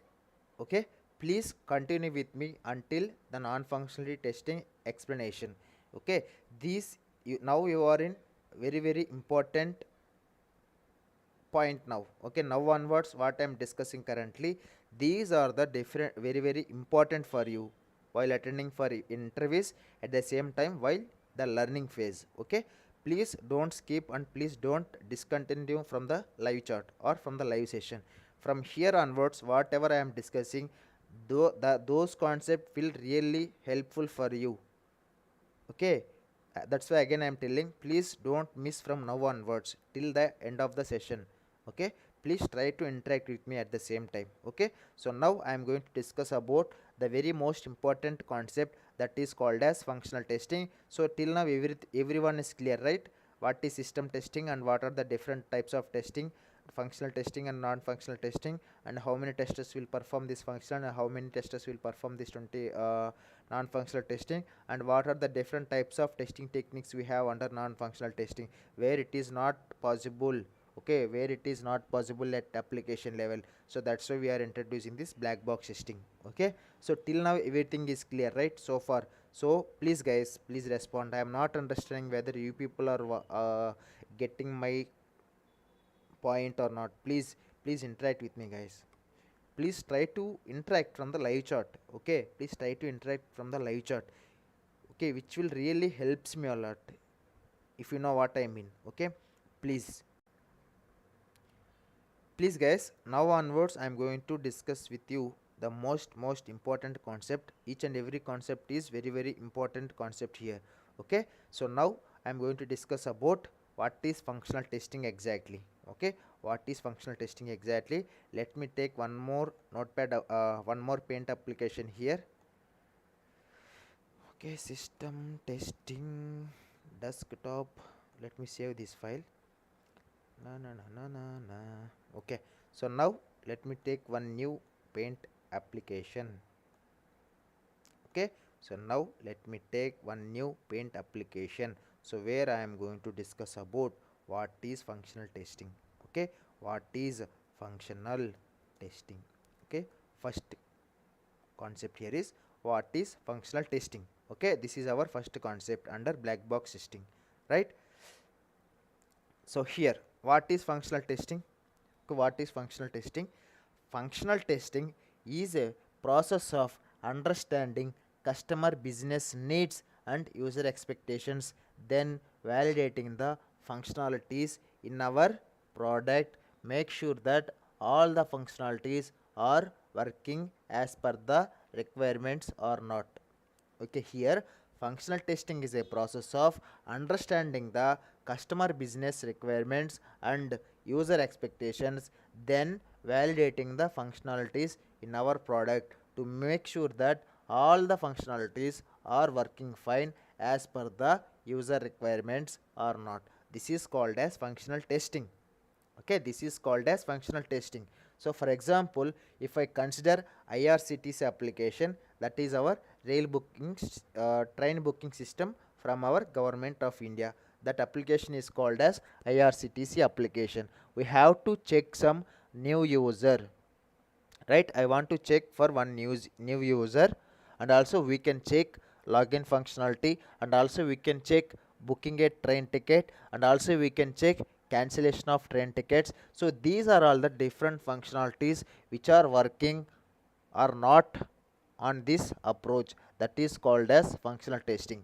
Okay, for example, if I consider IRCTC application, we have to check to register a new user, we have to check whether that login page is working fine or not for the existing user as well as the new user, and also we need to test whether I can able to book a train ticket or not. I need to test whether that cancellation of testing functionality is working fine or not. Then this approach is called as functional testing.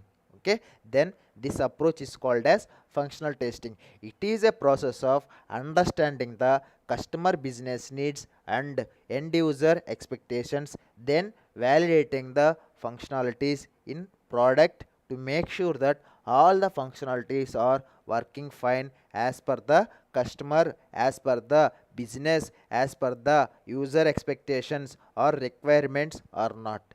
That is called as functional testing. As I said, you can take an example of IRCTC application where it is a train booking application from our government of India. Okay, so here what else we can test here? First we can test whether the new user can able to register into that application or not, that new user can able to log into his application or not, at the same time the new user is able to booking some train ticket or not, whether the new user can able to cancel the train tickets or not. So these are all the different functionalities, so where each and every user can use in that particular application. So once he started using, all these functionalities are working fine as per the customer requirements or as per the customer business needs or as per the end user requirements or not, then that is called as functional testing. It is a process of understanding the customer business requirements, then validating the functionalities in IRCTC application to make sure that all the train booking, all the cancellation tickets, all the login functionalities, all the ordering the food functionalities are working fine as per the customer requirements or not, then that is called as functional testing. Okay, then that is called as functional testing. There are different types of functional testing methods we have. Under that, the first functional testing type here is smoke testing, then the next functional testing type here is formal testing. Okay, likewise we have a few functional testing types or methods. I will show you one by one now. Okay, so here the first type. Okay, sorry, let me take it to, okay, let me take it to center. Okay, so that we can draw some, okay, so that we can create some branches here. Functional testing, so far we have discussed already what is functional testing. Now I am going to show you what are the different types or methods present inside these functional testing types or methods. Okay, functional testing types or methods. Okay, functional testing types or methods. First what I will do, okay, first what I will do, okay, first what I will do, first I will create all the branches, all the all the childs which are present for this parent concept, that is called as functional types or methods. So now I am going to mention all the childs for this particular functional testing types or methods. Okay, functional testing types or methods, right? So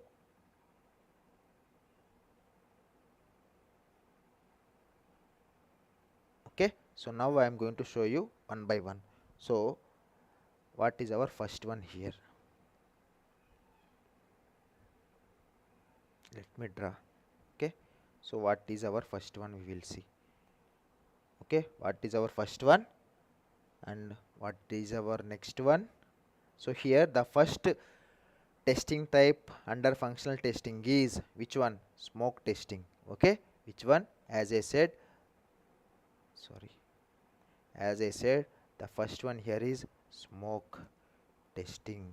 Okay, smoke testing is the first testing type under functional testing. Then what is our next one? Functional testing, sorry, formal testing.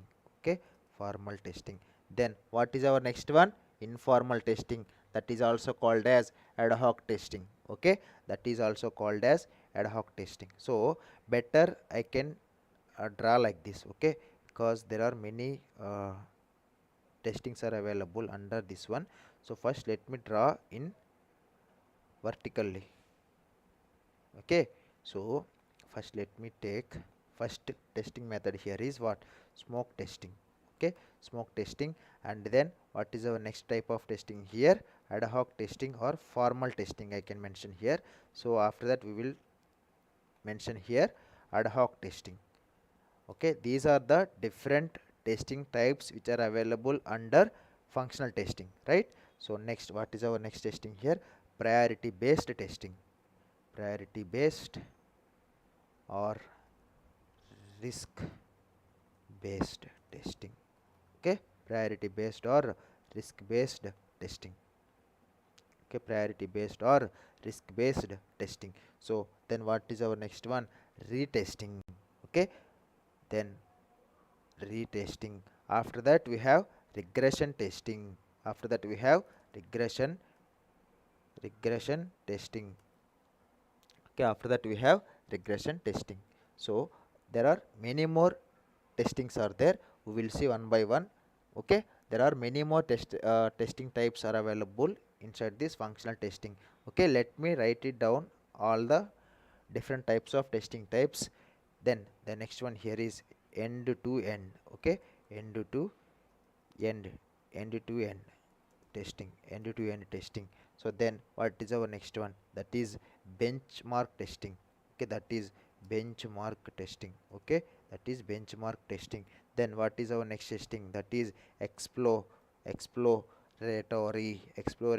testing. Okay, exploratory testing. After that what is our next one? Monkey testing. This is our last type of testing under which one? Functional testing type. Okay, under which one? Functional testing type, that is called as monkey testing. Okay, that is called as monkey testing. So please guys, please interact with me, because I'm continuously speaking without taking any break. It is very difficult to explain manual concepts, so now only I got to know.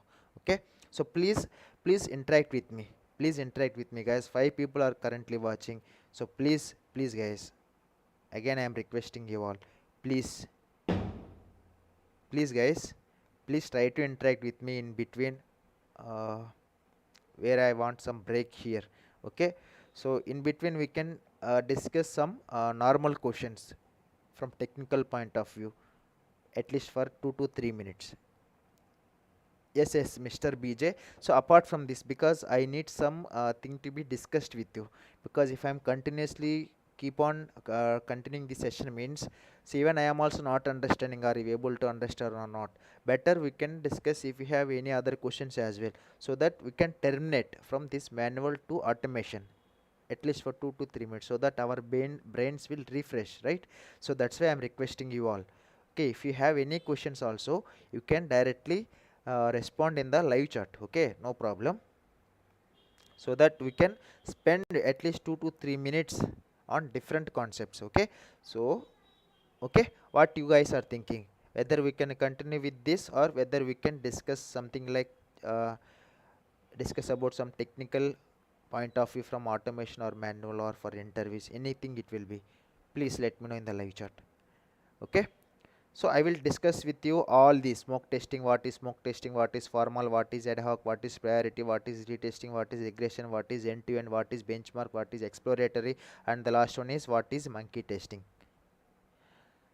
Can we learn automation testing as a tool, Selenium? Yeah, definitely, Jairam Baviri Setti. Thank you so much visiting the channel. Yes, nowadays every project is using a tool called as Selenium only. That is the all-time favorite tool for automation testers. Okay, this Selenium is the only tool which are used by, which are using from last so many years back. Okay, there won't be any doubt. Okay, in coming future also this Selenium will be there only. Okay, you don't kept any thing in your mind, you can directly go and pick that Selenium. So before going to start, any one of you, before going to start automation, first learn the manual basics, so then try to join the classes for programming languages, whether it is Java or C Sharp or Python or Ruby or anything it will be. Okay, Python or Perl. So first learn the Java programming languages, not only Java, any kind of programming language if you want, but I will prefer you Java, either Python. Okay, Python also nowadays Python also having very good demand in the market. I will suggest you to go based upon your opinion which one you want to take. Okay, thank you so much guys. First time I can see our channel is watching by 10 people in live session. Thank you so much guys for your, for all of your love and support. Okay, again it got disappeared to 8 concurrent viewers. Okay, no issues. Okay, that is my solution, Jairam Baviri Setti. You can straight go and you can learn. Okay, straight away you can take a decision to learn this automation testing. But before that, for everyone I am telling, okay, for everyone I am telling, okay, before that, going to learn the automation tool, either it will be Selenium or anything, QTP or any kind of Cypress or anything. First you can learn programming languages, basic programming languages and basic concepts. Okay, so here, yes, Akbar Baba Sheikh, because of you people support only, first time I'm watching 10 people are watching our live session first time since from last 1 year when I started the live session. What type of course would I learn to get more salary along with the Selenium? Okay, what type of course you could learn to get more salary along with the Selenium? So nowadays, not only it is not only possible with only Selenium and Java. Okay, that is the one thing, because nowadays there are multiple skills are available along with the Selenium. Okay, multiple opportunities are there with Selenium. At the same time, they are expecting, that companies are expecting where the candidate is having multiple skills. If you consider me, I can say I have knowledge about Selenium, I can say I have knowledge about JavaScript, I can say I have knowledge about which one, this framework building from scratch level, I can say I have knowledge about API testing, I can say I have knowledge about XPath parsing, where I am going to validate the XMLs which are getting from the UI, and I am storing it from Excel documents to validate expected and actual. So how we can return the logics from root to child nodes. Okay, so and also I have very good knowledge about Jenkins, I have very good knowledge in Maven, I have very good knowledge in Azure DevOps, TFS. So these are all what it will do, it will give you more weight. So nowadays with the only Selenium it is not possible actually, you need to have, and also I have knowledge about web services testing also with the help of REST API. Okay, because if you have all these skills, so then you will be the hot cake for the particular company. Okay, please try to understand why I am trying this many times. Yes, Akbar Baba Sheikh. Actually, yesterday also I planned to put live session in the morning time. Unfortunately, I have some work, so that's why I took live session on the night time till 12:30 or 1 a.m. So today also I plan to kept live session on today morning from 11:30 a.m. because of my relatives came. So that's the reason why I did not conducted that live session. So then immediately I came to here. So one second, what is your opinion? Whoever changing non-IT? Yes, Sridhar Kautarapu, thank you so much for visiting the channel. Thank you so much for your love and support. Here, what the question you have asked here is, what is your opinion? Whoever changing non-IT profession from IT stream? I have non-IT 10 years of experience. Currently, I am learning manual testing. Please share your opinion. So, because non-IT 10 years of experience, you are telling no issues, but now you are working on non-IT, right? If you want to move to IT means, so you need to justify yourself by providing you the answer. Okay, because after 10 years you are going to some company where it is an IT company, you need to justify yourself in a clear way. So this much of time I spent it on this many tools, or for this particular field why I chosen that is non-IT. You need to mention the proper reason where that interviewer or where the HR, where the manager have to be satisfied with your correct answer. Okay, because after 10 years means every company will think twice. Okay, at the same time you need to fulfill the gap. Okay, so that's why I'm telling, that is the only my opinion. You need to have strong enough reason, at the same time you need to very good knowledge at manual and automation, then there is no one going to stop you, but you have to do more work hard. Okay, you have to do more hard work. Okay, then only you can easily get into your IT job. At the same time I can tell you, the reason what you are giving, that should be in a genuine way, that should be a proper reason. Okay, then you will definitely place into a good company. Yeah, so please like all, please 11 people are watching currently, please provide a like for this video if you like, and also please provide dislike also, where I will consider that dislike as well, where I am lagging from my side. Yeah, thank you so much, Sridhar Kautarapu. There won't be any specific opinion for that. What I suggested, that should be a genuine reason, that should be a proper reason, that should be a valuable reason where that HR or manager will think about you to hire you. Before that, you have to be very strong at manual testing, automation testing, and also from Java skills as well. Okay. Yeah, then I will go to which one? Yeah, Jairam Bhaviri. Yeah, salary wise, see nowadays Jairam Bhaviri, everyone is getting the same salary only compared to developer. What he's getting, testers are getting more salaries in sometimes. Okay, now testers and developers are equally. What tester and developer doing their jobs, right? If we compare means two are the same jobs only, because as a developer he will develop the application, as a tester we need to use some framework where we are using Java or Python or C Sharp or Perl. Okay, you can compare in this way. Okay, we are not, I mean, don't compare like we are down apart from that particular developer. Okay, developer is not always in the same position, that is high position. He will also like the tester, tester also like the developer. Even tester only know more tools than the developer. Okay, keep that in mind. Okay, tester and developer will get the same salaries, and also tester will get the more salary compared to the developers. Developer, what he will do, he will simply develop the code, but as a tester we have to make sure that we are delivering the bug free product to the client. If there is a bug when that product is received by the client, then you are going to be cursed to lose your job. Keep that in mind and and work accordingly. Okay, then what is the difference between APM, Selenium, REST API? Is it only process change or code change? Yes, these three are different one. Okay, Selenium, REST API we can configure. If you come to APM means, that is completely different one. Okay, that is a mobile testing tool. Appium is a mobile testing tool. Selenium is a web based application testing tool. REST API means this is for web services, where the server is sending some, a client is sending some request to the server. So based upon the request which is provided by the client, that server is going to give you the response in the form of codes, whether it is 200, 400, 500, 201, 401, 403, 503, forbidden.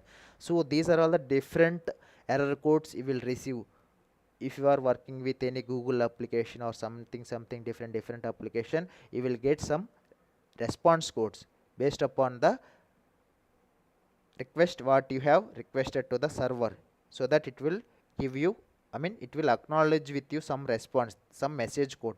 So that's why we can integrate this REST API with Selenium as well. We can integrate this SOAP API with Selenium as well. These two we can combine it together. Okay, and please put a fixed timetable for live classes. I have already answered for this question.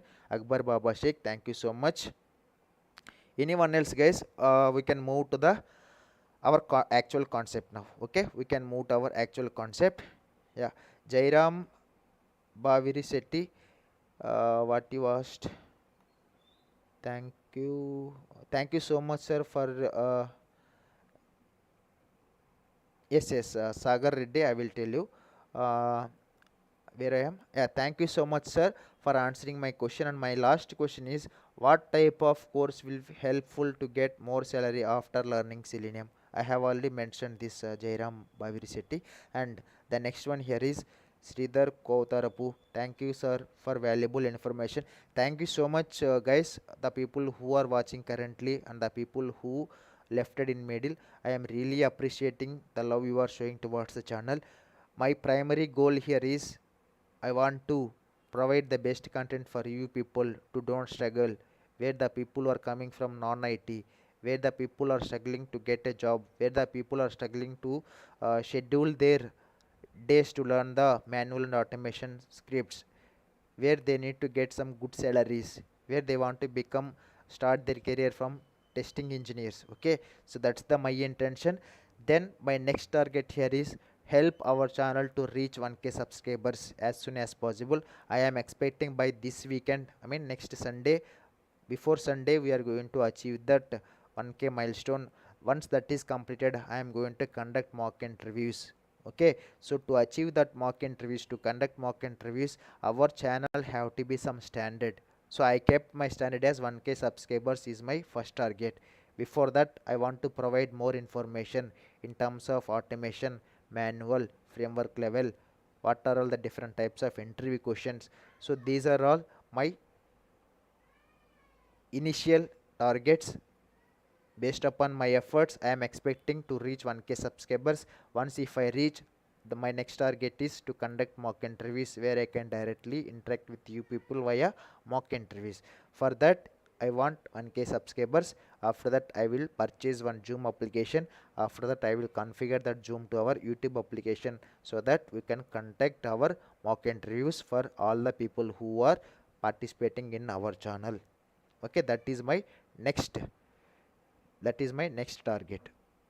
Okay, then Sagar Reddy Challa. Hi sir, how many days required to learn all the concepts of manual and automation testing? For example, if you can say Sagar Reddy Challa, if you can take me only, if I take manual testing concept on morning at least for 3 hours, automation testing in the evening at least for 3 years, it will take 2 months of time for me to continue to complete this entire. And again the project work will take almost 15 days to complete the project work explanation. Okay, it will be totally 2.5 months is enough for that particular software testing courses. So once that is done, you need some time for practicing until unless you are becoming some confidence. Okay, it will take almost 3 to 6 months. Okay, on 5th month only you will get some confidence, where you can ready for put your resume. Before that also you can put your resume, because you already completed your classes if you are attending for interviews as a freshers. Okay, that is the my solution to you, or my answer for you. Okay, so now we can move to our actual concept, that is called as non functional types, functional testing types or methods. Okay, So these are the different functional testing types we have. Under that we are going to discuss about smoke testing. So can any one of you know what is smoke testing exactly? So please drop a like, guys, please drop a like, and at least please cross 10 likes at least. Please make it to 11 or 12, guys. Okay, so what is smoke testing? If any one of you know, please let me know in the live chat and try to interact with me, especially guys, people who are watching, like Akbar Baba Sheikh, Jayaram Bavirisetti, Sridhar Kotavarapu, Sagar Reddy Challa, and Mr. BJ. Okay, so like that, Pooja, okay, Lalita, Raghavendra, Hari Krishna, please interact with me, please interact with me. Okay, can any one of you tell me about what is smoke testing? So here, so now I am going to explain, or you are going to tell, please.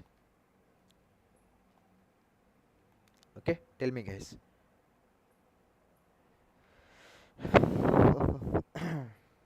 Okay, what is smoke testing here? Yeah, to test application build is stable or not. Oh, Mr. Bijay, I believe smoke is similar to sanity. No, no, sanity and regression you can compare. I can agree with that one, but smoke and sanity is different, right? Okay, smoke and sanity is different, but if you can tell regression and sanity together, I can say okay. But smoke and sanity are two different types of testing methods. Okay, so now I will tell you, smoke testing means it is a kind of quick test or a rough test performing on the given application to ensure whether it is eligible for testing or not. Okay, whether it is eligible for further testing or not.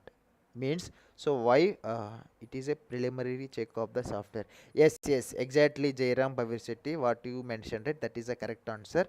I think Mr. Bija also told the same, but sanity testing is related to regression testing. Okay, you can say like sanity is similar to regression testing. Anyway, no problem. Thank you so much for your response, guys. Here smoke testing means it is a kind of quick test, or it is a kind of rough test perform on the given application to ensure that whether the given application is eligible for further testing or not. Okay, to ensure that whether the given application is eligible for further testing or not. For example, what we can verify during the smoke testing means we can check all the basic functionalities are available or not. We can check application is consistently operatable or not. This is called as which one? Smoke testing. Okay, if you consider, if you want to perform the smoke testing means, first what is exactly this smoke testing here. So what we can do in this smoke testing means we can check all the basic functionalities are available or not. First of all, I want to test whether I can able to enter username inside that username text field or not. I can check whether the password text field where I am entering, right, that is available or not. I can check whether the login button is available or not. I can check I can able to log in to my home page or not. After login, I can check whether all the necessary web elements are displaying on the web page or not on my home page. And also, if I do it multiple times or thrice or 4 times or 5 times or 6 times, how many times, if I can do whether that application is behaving correctly or not, means it is consistently operatable or not. So these and all we can check with the help of smoke testing. Okay, first of all, smoke testing means it is a kind of quick test or rough test perform on the given application to ensure that whether the given application is eligible for further testing or not. That is called as smoke testing. Mainly we can verify here to check all the basic functionalities are available or not. Okay, and also we can check while working with this application, the application is consistently operatable or not. If I clicked on login this time, it is working fine. So after some time, if I click on login, it is not working. So this kind of testing we are going to perform using of smoke testing or during our smoke testing. Okay, are you clear about what is smoke testing here? And also there is one important interview question. Okay, what is the main objective of smoke testing? Okay, what is the main objective of smoke testing? This is one important interview question. Please note it down. What is the main objective of smoke testing? Okay, here in this smoke testing, we are not going to find any defects. We are just testing whether the given application is testable or not. Okay, this is the main objective of the smoke testing. During our smoke testing, we are not going to find out any defects. We are just checking whether the given application is properly working fine or not, whether given application is properly testable or not, whether given application is eligible for testing or not, or for further testing or not.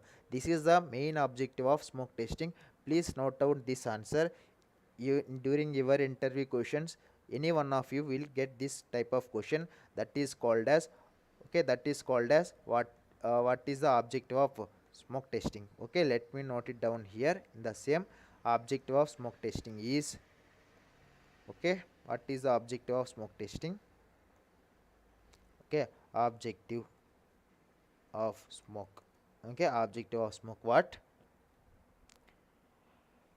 To decide whether, to decide whether it is testable or not. Okay, not to find out, not to find out defects. Okay, not to find out defects. Here it is means application, whether application is testable or not to find out any defects. Okay, that is the main objective of smoke testing. Okay, what is the objective of smoke testing? If interviewer ask you, means smoke testing will perform on the given application to decide whether the application is testable or not only, not to find out the defects. That is the main objective of smoke testing. Okay, that is the main objective of smoke testing. Okay, so then we will see our next type of testing here, that is called as formal testing. Okay, that is called as formal testing. What is formal testing and informal testing here means? The first one, formal testing here means, if we test an application by following all the planned testing procedures and preparing the documentation, then it is called as formal testing. Guys, are you able to understand or not? Please let me know, guys.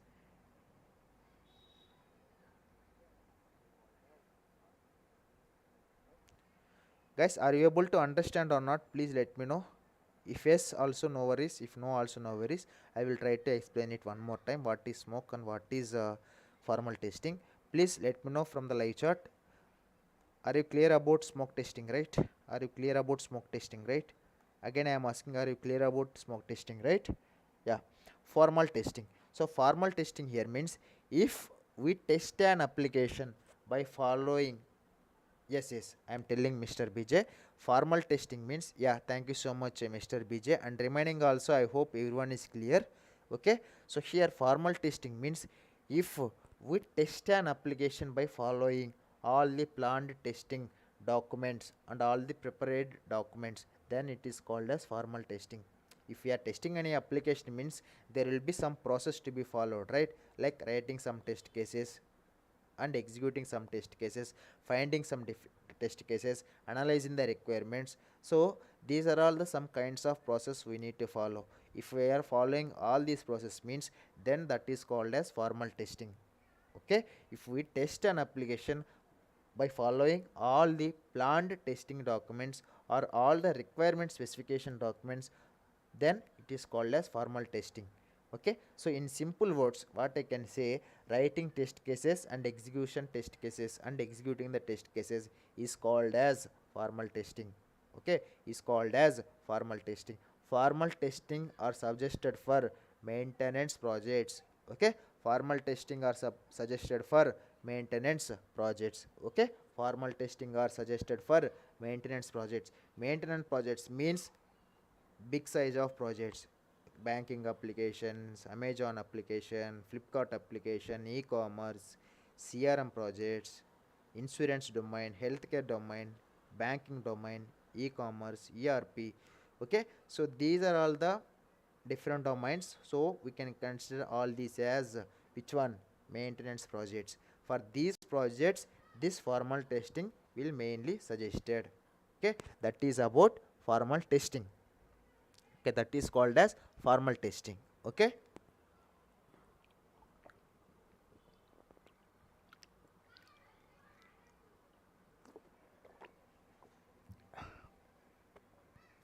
Is it clear, Mr. BJ now? I hope it's clear for you now. Any one of you guys, if you have any queries again, I can repeat for you. No issues. Let's try to make 200 views, guys. Let's try to make for 200 views. Yeah, thank you so much, Mr. BJ. So now, what is our next testing here? Ad hoc testing. Okay, what is our next testing type under functional testing methods here is,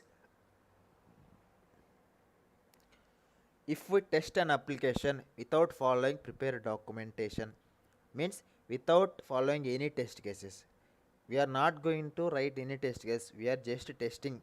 That is called as ad hoc testing. Means it is reverse, I mean it is directly or inversely proportional to the formal testing concept. In formal testing we are following some documents.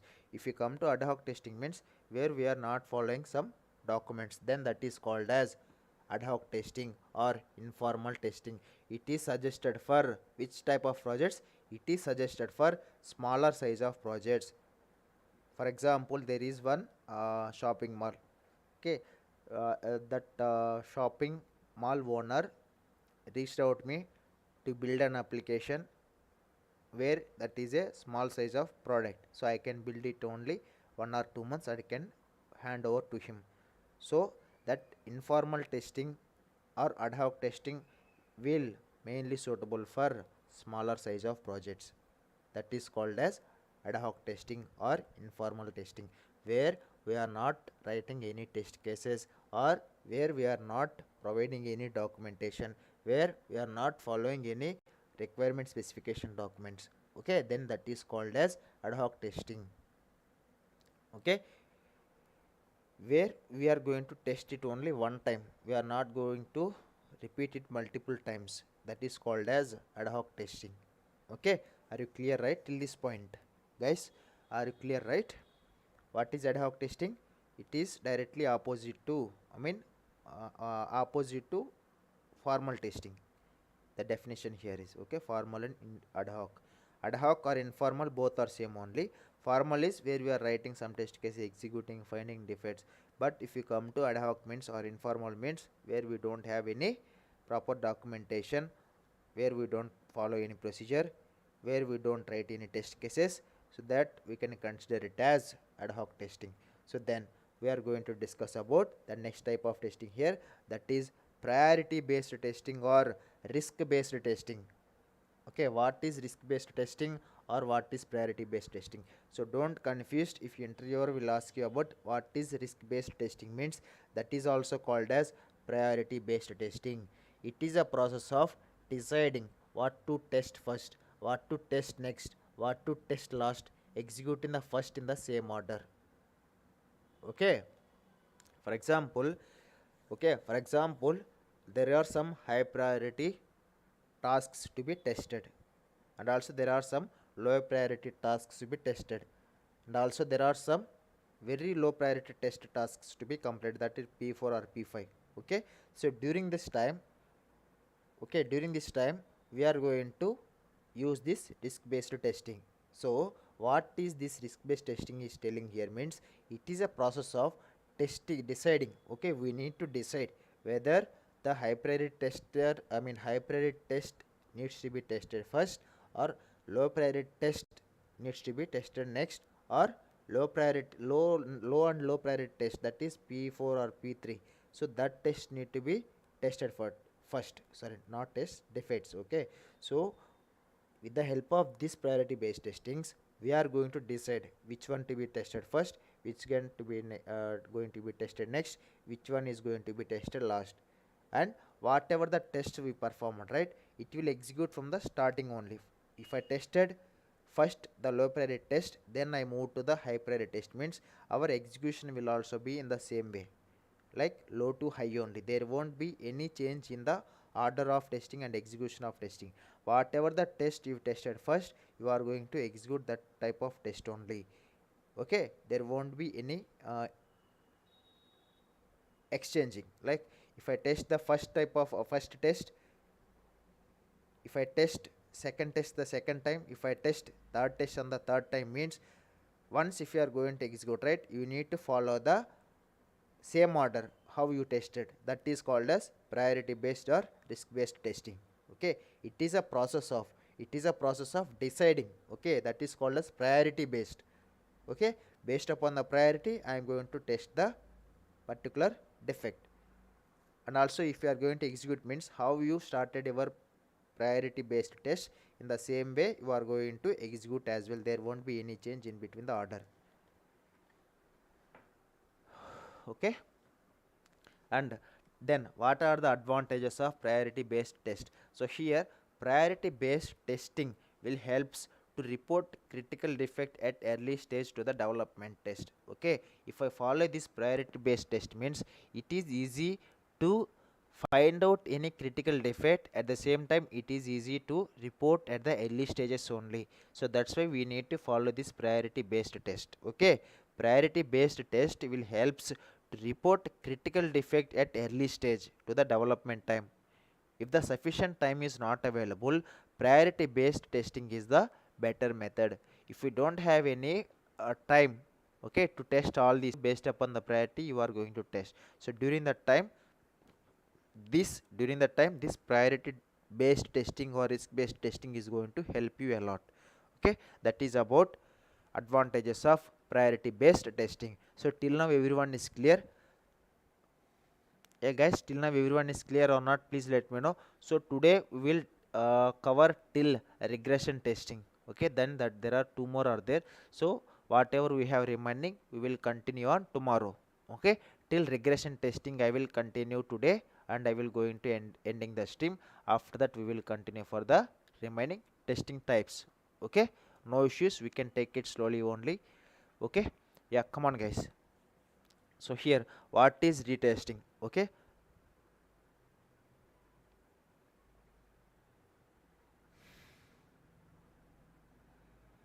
come on guys, what is retesting?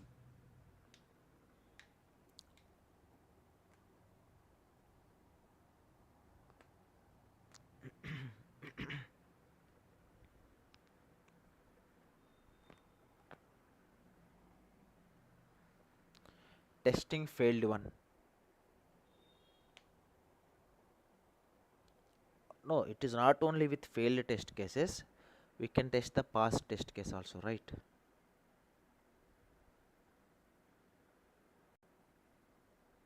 Bandane nane.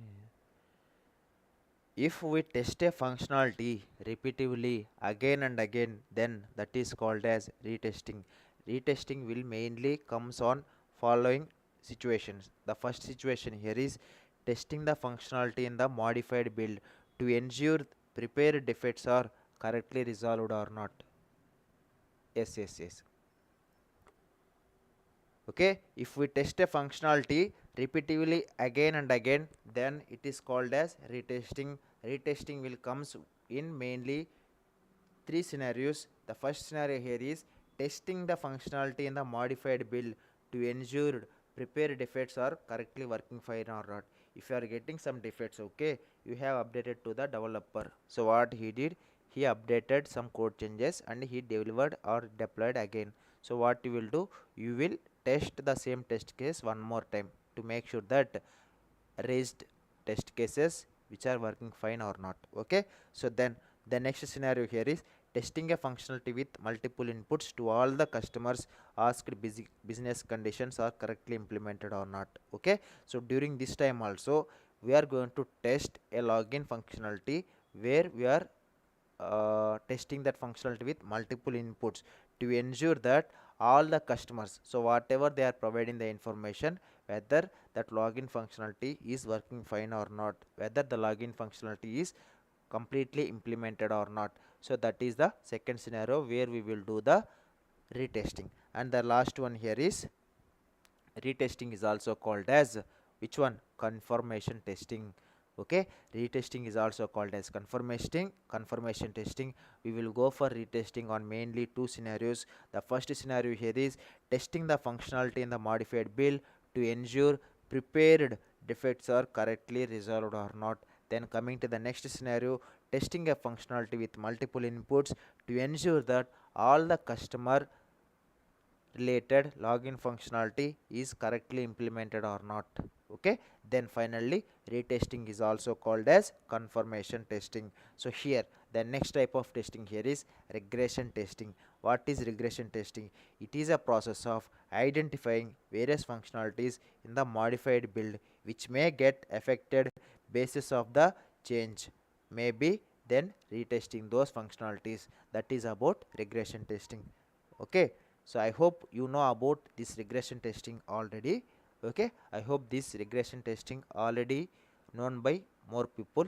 Okay, so till now everything is clear, right guys, till regression testing. Tomorrow we will continue with the remaining testing types from functional testing types or methods. Okay, is it okay if we can take log off now? We will connect on tomorrow then. Okay, so now everything is fine, right guys? Please let me know from the live chat if everything is okay. We can close the session now. Okay, we can close the session now, no issues. I hope everything is clear, and also you got more knowledge from my side for today. Yeah, yes, right, Mr. BJ, I think I provided you most of the useful information. Yes, yeah, thank you so much, Mr. BJ. Please try to attend for the live sessions daily. Okay, please try to attend for the live sessions. Please try to interact with me at the same time. Please try to practice from your side as well, and also at the same time please try to sleep properly. Okay, yeah, thank you so much. Yeah, thank you so much, Akbar Baba Sheikh. Thank you so much for your presence in this live session. Please try to attend for the live sessions on daily basis so that you don't miss out any concepts what we are discussing and what we have discussed already. Okay, so that's all it for now, guys. Thank you so much. We will connect on tomorrow at 7:30 p.m. Okay, we will connect tomorrow at 7:30 p.m. Okay, thank you so much, guys. Thank you so much. Yeah, thank you. Have a nice day. Bye. Signing off. Selenium Tech Automation. Yeah, next session tomorrow, most probably 7:30 in between 8 o'clock. Okay, we will continue with our remaining manual testing concepts. Okay, no issues. Yeah, thank you so much, Mr. BJ. Okay, bye. Good night. Yeah, that is the time, Akbar Baba Sheikh. That is from 7:30 in between 8 p.m. before. Okay, from 7:30 8:30 p.m. 8 p.m. before we will connect, no issues. Okay, yeah, thank you so much, guys. Thank you so much. Thank you so much for your love and support. Yeah, can we have the live session after 9 p.m. daily? No, Akbar Baba Sheikh, actually it is not possible for me. If I am not able to take at 8 p.m., I am going to take after 10:30 p.m. only, because I need to spend some time with family, right, after finishing the day work. Okay, so that is the thing what I am doing currently. After my completion of working hours, I am taking 1.5 hour break, then only I am going to conduct live session if I missed out at 8 p.m. If I done at 8 p.m., I am not going to take the session after 10 p.m. If I don't done for the day, then only I am going to take the session at 10:30 p.m. or 10 p.m. after. Okay, please support the streams, guys. I think I hope you understood this one, Akbar Baba Sheikh. We will connect with our next session. Until then, take care everyone. Have a nice day. Signing off, Selenium Tech Automation. Yes, Mr. BJ. Because from morning I am sitting with my working hours, right? So even if I don't spend at least 1 or 2 hours before sleeping, so then what is the use, right?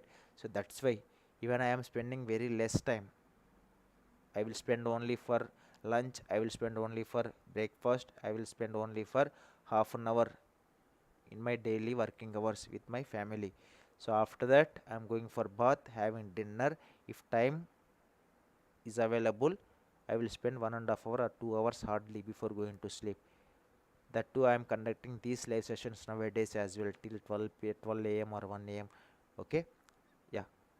Tell me, Mr. BJ, what you are expecting from my side. One useful tip means what? Yeah, yeah, tell me, BJ. I don't mind, you can tell me or you can ask me how it will be.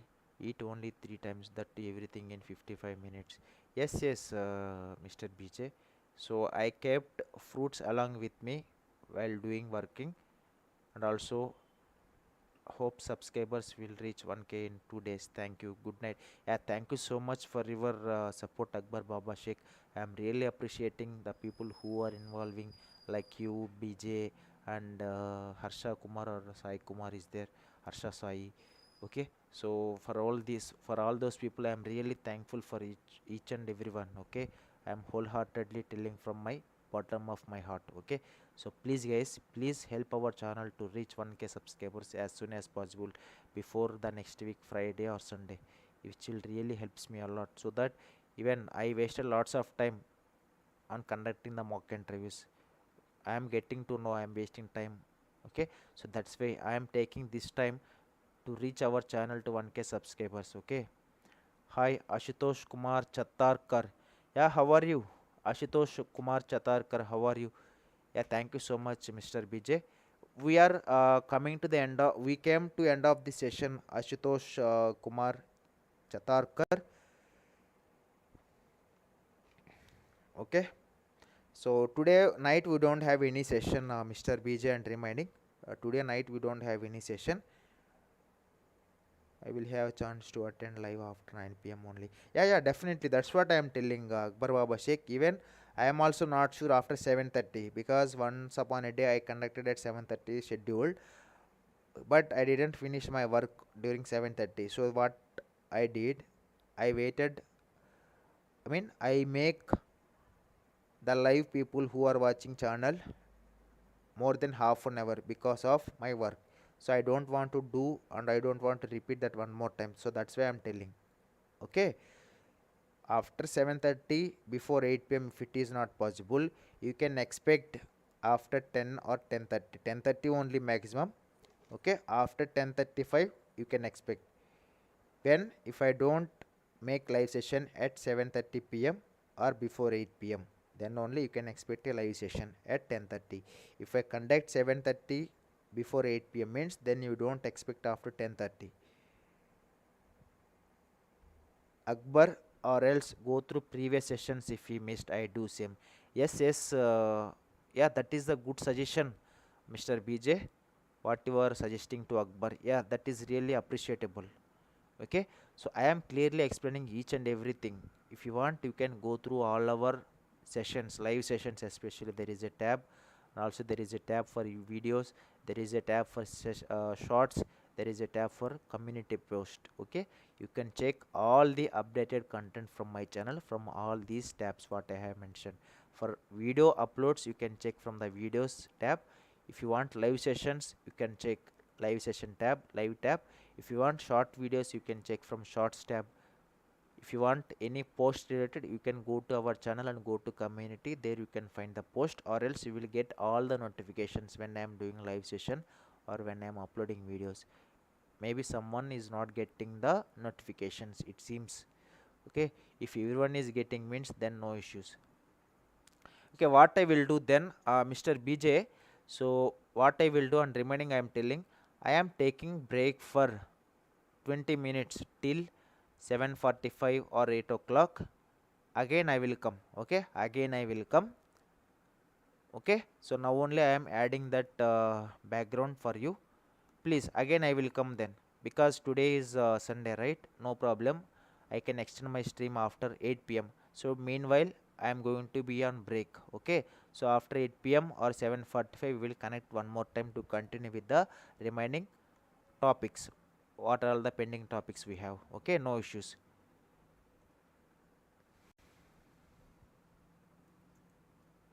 Okay, now I am going to update you. Okay, please wait guys, let me know once if you are able to see my screen. Now you are able to see my paint screen only. Now I am writing something. Small break for now.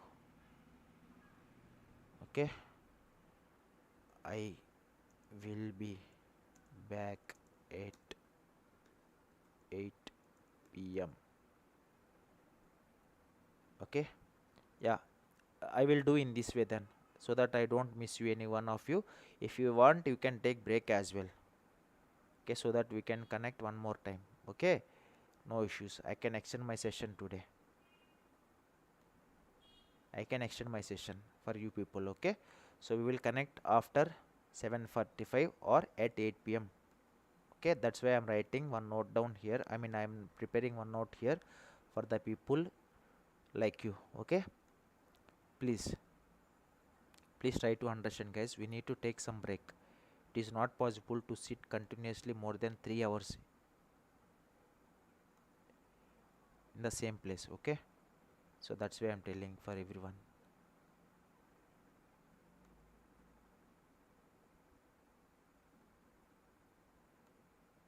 1 second, let me add this one, and let you can confirm me whether you are able to see or not.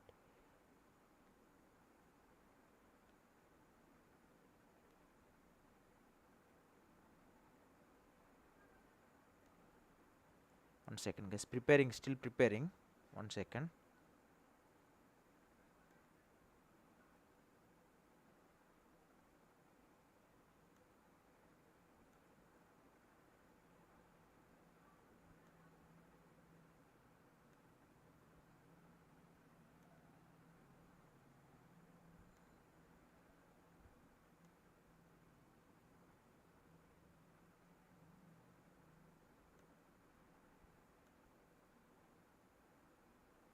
Okay, now let me know. Are you able to see my screen or not? Let me know. Okay, let me know, guys. Are you able to see my screen now? Bro, we can continue tomorrow because it is theoretical. So, life framework, developing, talking, developing, taking. Oh, is it? Okay, sure then, BJ. Okay, okay. So, nothing. What I will do, I will continue till this monkey testing then. Okay, so tomorrow we will consider one more new one, that is non-functional testing types. Okay, so that it will be useful for you as well. Okay, anyway, we kept the session, right? We will continue until this concept is going to be finished. It won't take more than half an hour of time after the break. Okay, if you want, you can join after half an hour as well, Mr. BJ, because you are already aware, I guess, about these concepts. Otherwise, you can join after half an hour, or if you want to drop for now, you can go through our session on tomorrow as well, no problem, once it is completed. Okay, yeah, I will suggest you that one, Mr. BJ. So what I'm preparing, we will continue after 8 p.m. to complete these functional testing types or methods, because from 2.5 hours we are continuously discussing, right? I just want to take some break. If you people wants to leave, you can leave, no issues. And also thank you for each and everyone who participated on this live session. At the same time, thank you so much for your suggestion. If you are going to log out from here, means you can go through my session for the remaining concepts which are present inside this functional testing type methods. Okay, yeah, sure. So now I'm going to show you one screen, so where it will tell you in this way. Okay, 1 second, I'm setting this one. Okay, I am setting this PowerPoint presentation here. Okay, I think it will be helpful for me. Soon I will be back at 8 p.m. Okay,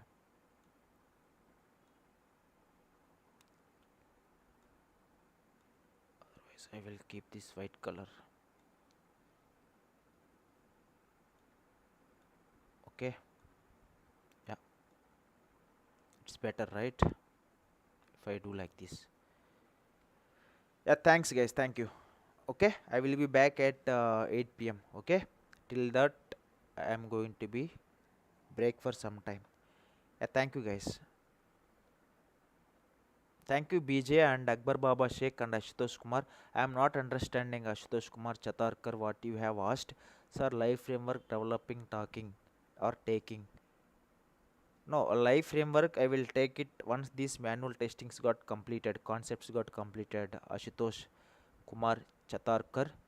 Yeah, that is where I'm currently taking the sessions for manual testing part, because every people have to must aware about the manual testing concepts before going for automation testing concepts. Okay, so I will conduct live sessions once these manual testing concepts got completed, so that everyone will understand what we have discussed so far before going for automation testing.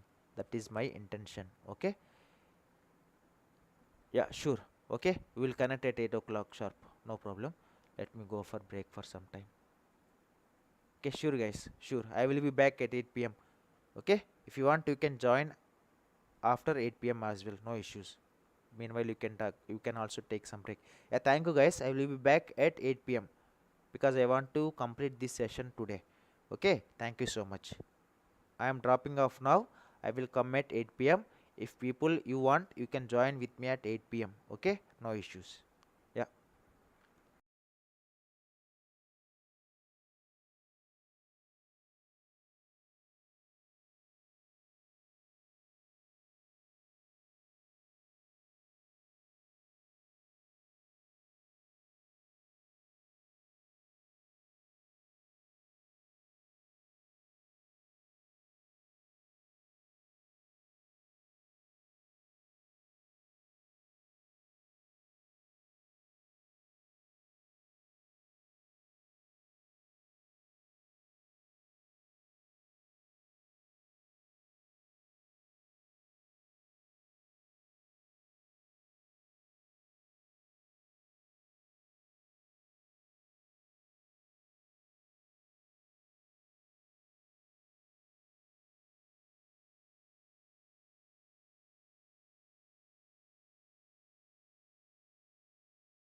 Yeah, I am back, guys. Okay, so yeah, so finally I came back, and we will continue with our actual session today.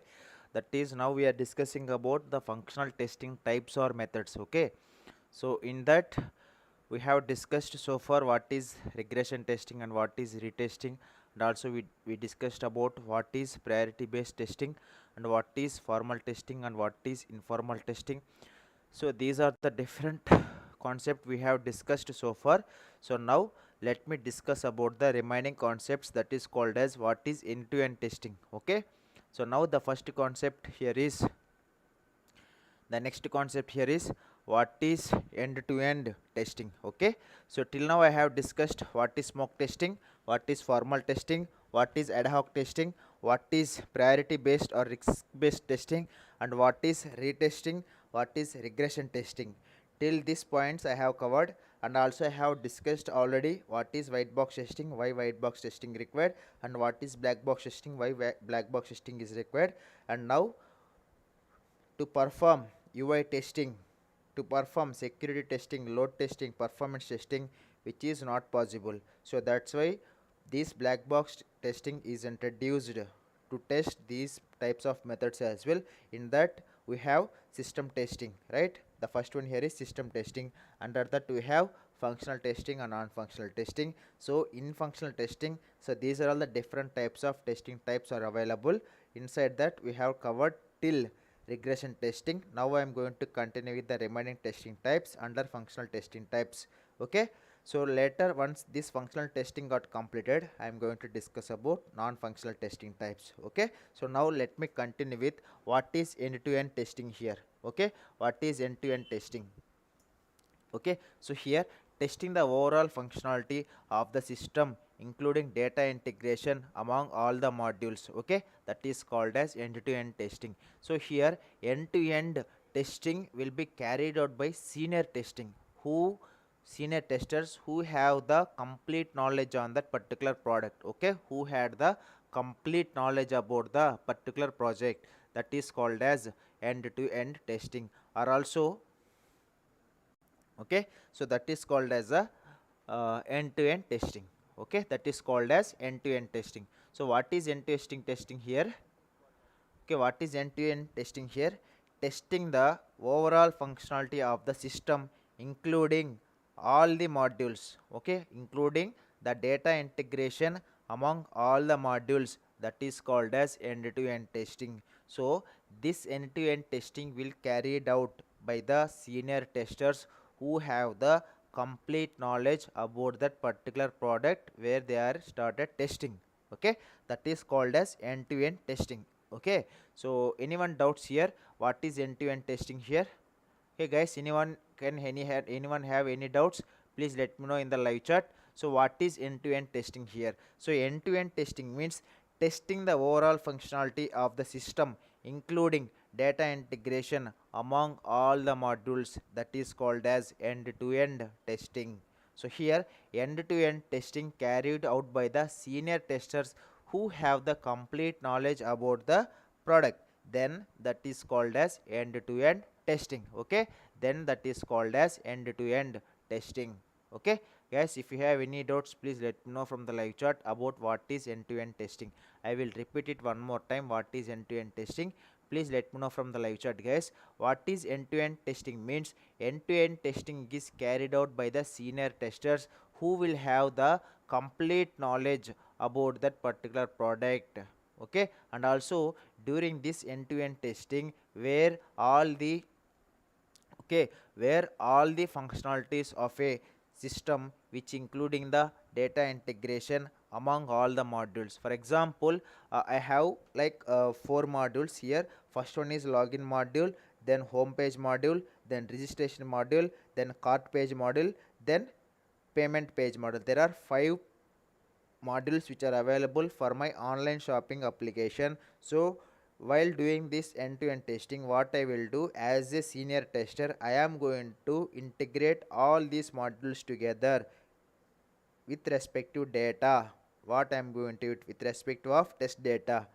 there is some test data for login, there is some test data for home page, there is some test data for cart page, there is some test data for payment page. Okay, with the help of all these test data, I am going to integrate all these modules, then that is called as end-to-end testing. So here the person who have all the complete knowledge, then that person is going to conduct this end-to-end testing. Who is that person here? That is senior testers will conduct this end-to-end testing all the times. Okay, there are some more special functional types, that is called as benchmark testing, exploratory testing, okay, and monkey testing. So these are the three different special functional testing types. Okay, so till end to end testing, so these are the different functional testing types. And coming to this, from here, benchmark, exploratory, monkey testing, these three are the special functional testing types. Okay,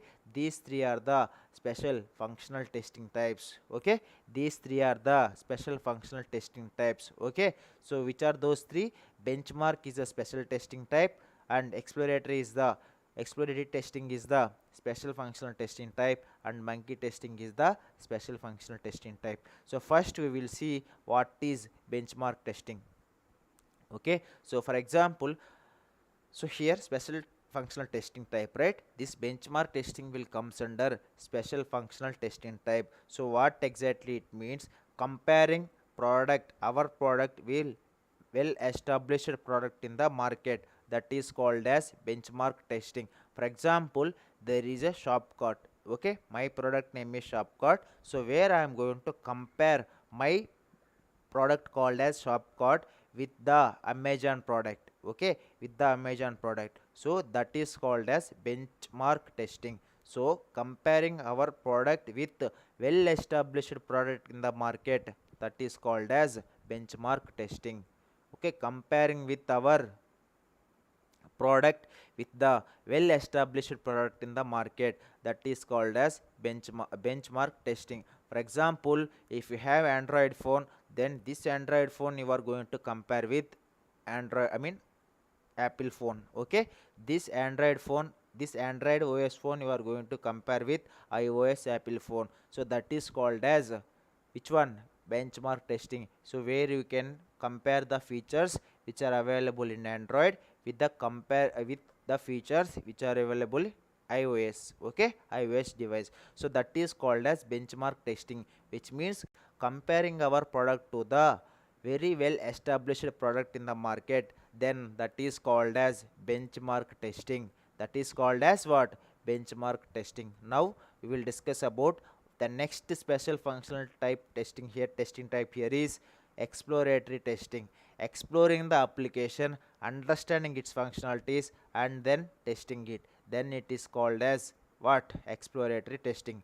Then that testing is called as exploratory testing. Here exploratory testing means exploring the application, understand its functionalities, then we are going to testing it, then that is called as exploration. So here, before going to application exploration, before going to understand this functionality, then how we will test that particular application? For example, if we don't have proper system requirement specification, if we don't have proper documentation, then we will go for exploration testing or exploratory testing. Okay, where we don't have proper documentation, where we don't have software requirement specification, during this time we will go for to perform this exploratory testing. If we don't have proper documentation, then only we are going to take this exploratory testing into picture. Okay, actually what is exploratory testing means?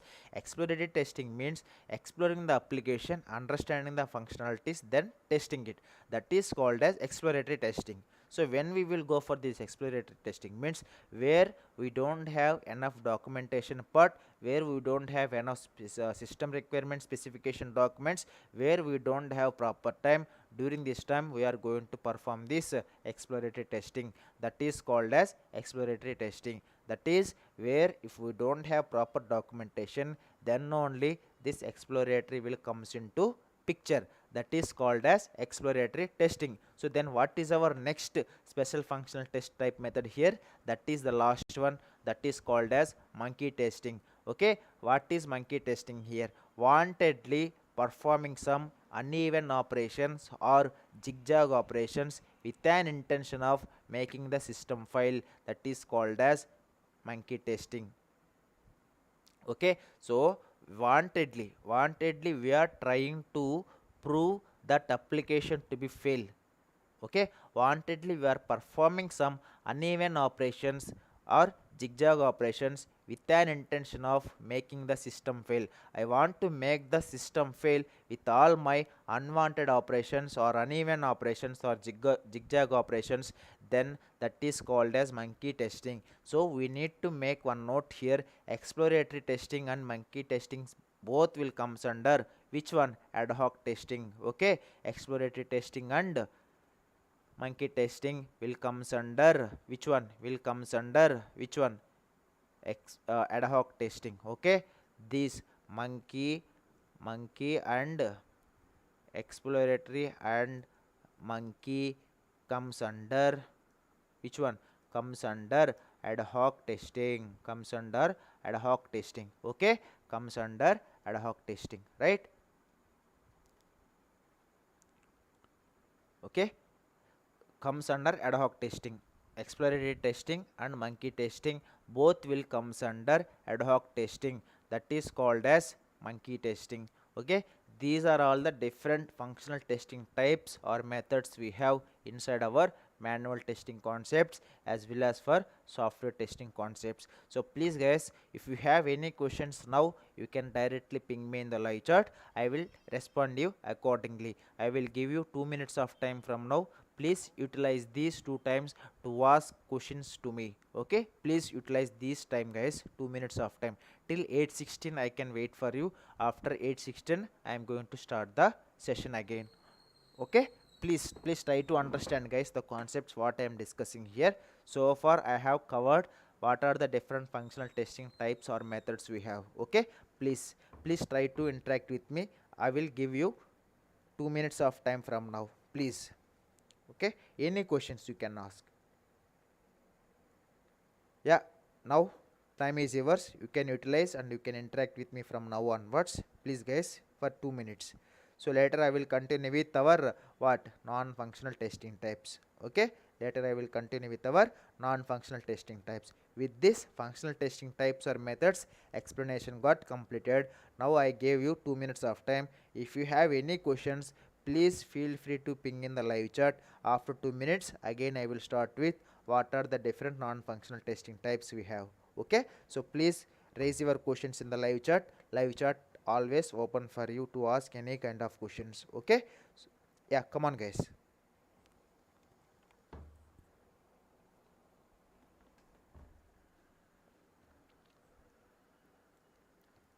Yeah, please guys, now the live chat is yours. You can ask or you can raise the questions from which one? Live chat, no issues. Okay,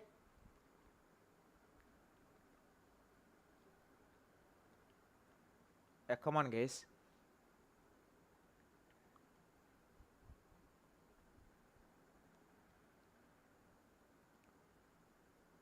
Come on guys, our stream started around 3.5 hours before, which means 5 or 4:45 or 5:15 I started the stream.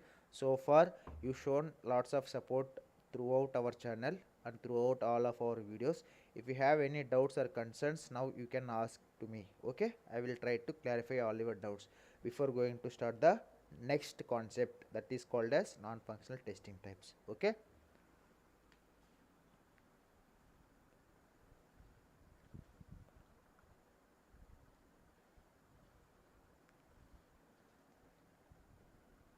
come on guys.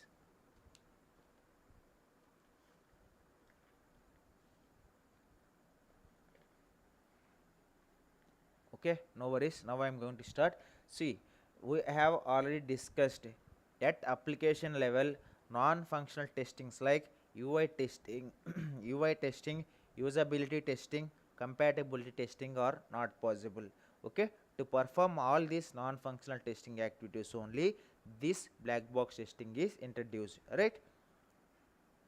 To perform all these non-functional testing activities only, introduced black box testing. Okay, So far we discussed about what are the functional testing types or functional testing methods. So now we are going to discuss about what are the non-functional type tests, I mean non-functional type of non-functional testing types and or non-functional testing methods. Okay, so now let me discuss about what are the different non-functional testing types or methods we have. Okay, we will discuss one by one. So as I said, to perform this user interface testing only, this black box testing got introduced. Okay, first let me tell you what are the different non-functional testing types or testing methods we have. So then we will discuss one by one. Okay, after that we will discuss one by one each and everything. Okay, so please till then let me take one more note, one more paint application. So let me save this file, that is functional testing types, functional, okay, testing types. Okay, functional testing types, let me save it to my desktop. In future if you want, you can just open that one. So let me create one more paint application, so where I am going to discuss now non-functional testing types. Okay, non-functional testing types, right? Okay, non-functional testing types. Okay, non-functional testing types. Okay, non-functional testing types, right? So let me draw one line here.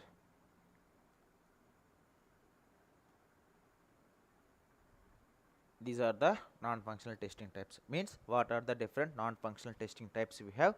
First we will discuss one by one. Okay, so let me draw one line here again, so that it will be easy for us.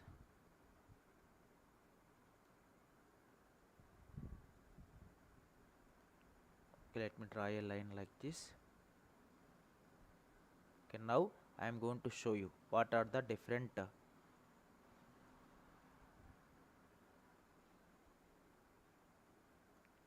okay, so here it's done, right? Yeah, so here the first one here is under non-functional testing types, that is user interface testing, that is called as UI testing. Okay, user interface testing. Okay, user interface testing are also called as UI testing. Okay, are also called as UI testing, right? UI testing or user interface testing. Okay, so after this, what else we have under non-functional testing types? We have security testing and also performance testing, usability testing. So these are all comes under non-functional testing types, right? So the first one here is user interface testing. I will discuss about all these things once I updated to here. Okay, no issues. Okay, we will discuss all these non-functional testing types now. So now I am going to discuss about, I am going to mention that usability testing. Okay, usability testing. Then what is our next one? Security testing. I am going to discuss about all these testing types after updating here. Okay, security testing. After that, inside this security testing, we have two more types of testings. The first one here is, okay, and the second one here is, let me do, okay, let me do in this way. The first one here under security testing is what? Authorization testing. Okay, authorization testing. Okay, authorization testing. And the next one here is under security testing is which one? Authentication testing. Okay, these are the two different types of testings again under security testing. Okay, authorization testing and authentication testing. Authentication testing. Okay, authorization and authentication testing, these two are comes under which one? Security testing. So then what are the remaining, what are the remaining testings we have? That is compatibility testing. Okay, that is compatibility testing. Okay, that is compat okay, compatibility compatibility testing. Okay, then what is our next type of testing here? Performance testing. Okay, performance testing. So likewise we have load testing as well, and also we have, okay, and also we have load testing, performance testing, globalization testing, recovery testing. Okay, So these are all the different, okay, these are the different types of non non-functional testing types. Okay, recovery testing, okay, recovery testing and performance testing, and performance testing and performance testing. So after this, what we have? Globalization testing. Okay, after that we have globalization testing, globalization testing. Okay, after that we have globalization testing. After this, what else we have? We have localization testing as well. Okay, I will tell you each and every non-functional testing types once it got completed the updation here. Okay, after this we have localization testing. Okay, localization testing. And the next one here is installation testing, installation testing. And the next one here is left side, what I can update, uninstallation testing. Okay, uninstallation testing. So these are all comes under the non-functional testing types. Okay, and uninstallation testing. Okay, uninstallation. Okay, uninstallation testing. Okay, so these are the different types of testings which will comes under which one, which will comes under non-functional testing types. So first we will discuss about one by one. The first testing here is user interface testing, or also called as UI testing. Okay, one second.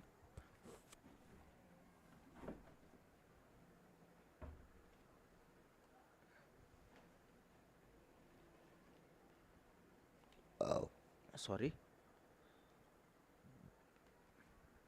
Okay, the first type of testing under non-functional testing type here is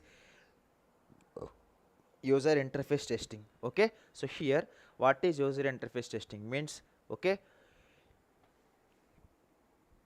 okay, so here if you find any user interface issue, then that is called as cosmetic defect. Okay, if you find any issue while doing this user interface testing, then that defect we can call it as cosmetic defect. Okay, if we find, if you found any defect while performing this user interface testing, then the defect is called as cosmetic defect. Please make a note here, cosmetic defect. Okay, if you found any defect while performing this user interface testing, that defect is called as cosmetic defect. Okay, that defect is called as cosmetic defect. Okay, the defect is called as cosmetic defect. Okay, while performing this user interface testing, if you found any defect, that defect will call it as cosmetic defect. So what exactly this user interface testing here? So validating appearance, look of the web pages is called as user interface testing. Okay, for example, during this user interface testing, we need to check the company logo, we need to check the company name are properly visible or not, or correctly visible or not. Okay, there are some checklist to perform this UI testing. So what are the different things we can validate here means under UI testing is checking the company logo and the company name which are correctly visible or not, or which are properly visible or not. That is one checklist while doing this user interface testing. So then we are going to check for background color and font color, and which are following consistently or not. Okay, which are following the same consistency or not. Okay, check for the background color first, at the same time the font color which is followed by the consistently or not. Okay, so this is our second checklist. So then coming to the next third checklist here is checking the mandatory fields are highlighted or not. If I am not entering the data inside that mandatory field, whether it is giving the error or not, we need to check, which means checking the mandatory fields are highlighted properly or not. So after that we are going to checking for spelling and availability of the elements. Okay, for example, there is a spelling like selenium, so instead of se they mention like si. So we need to check during the performance of user interface testing. And also we need to check for the availability of a particular web element. So where I am going to enter some username, so that web element is available or not. okay, that web element is accepting the username or not, that web element is accepting the special characters or not as per the requirements. So these are all the three different checklist or four different checklist we are going to check during our user interface testing. Okay, that is called as UI testing. Okay, what is UI testing here? Validating the appearance or look of the web pages is called as user interface testing. If you found any defects while doing this UI testing, the defect is called as cosmetic defects. So there are some checklists of UI testing. So under that UI testing, the first checklist here is, first we need to check the company logo and also the company name, whether these details are properly visible or not.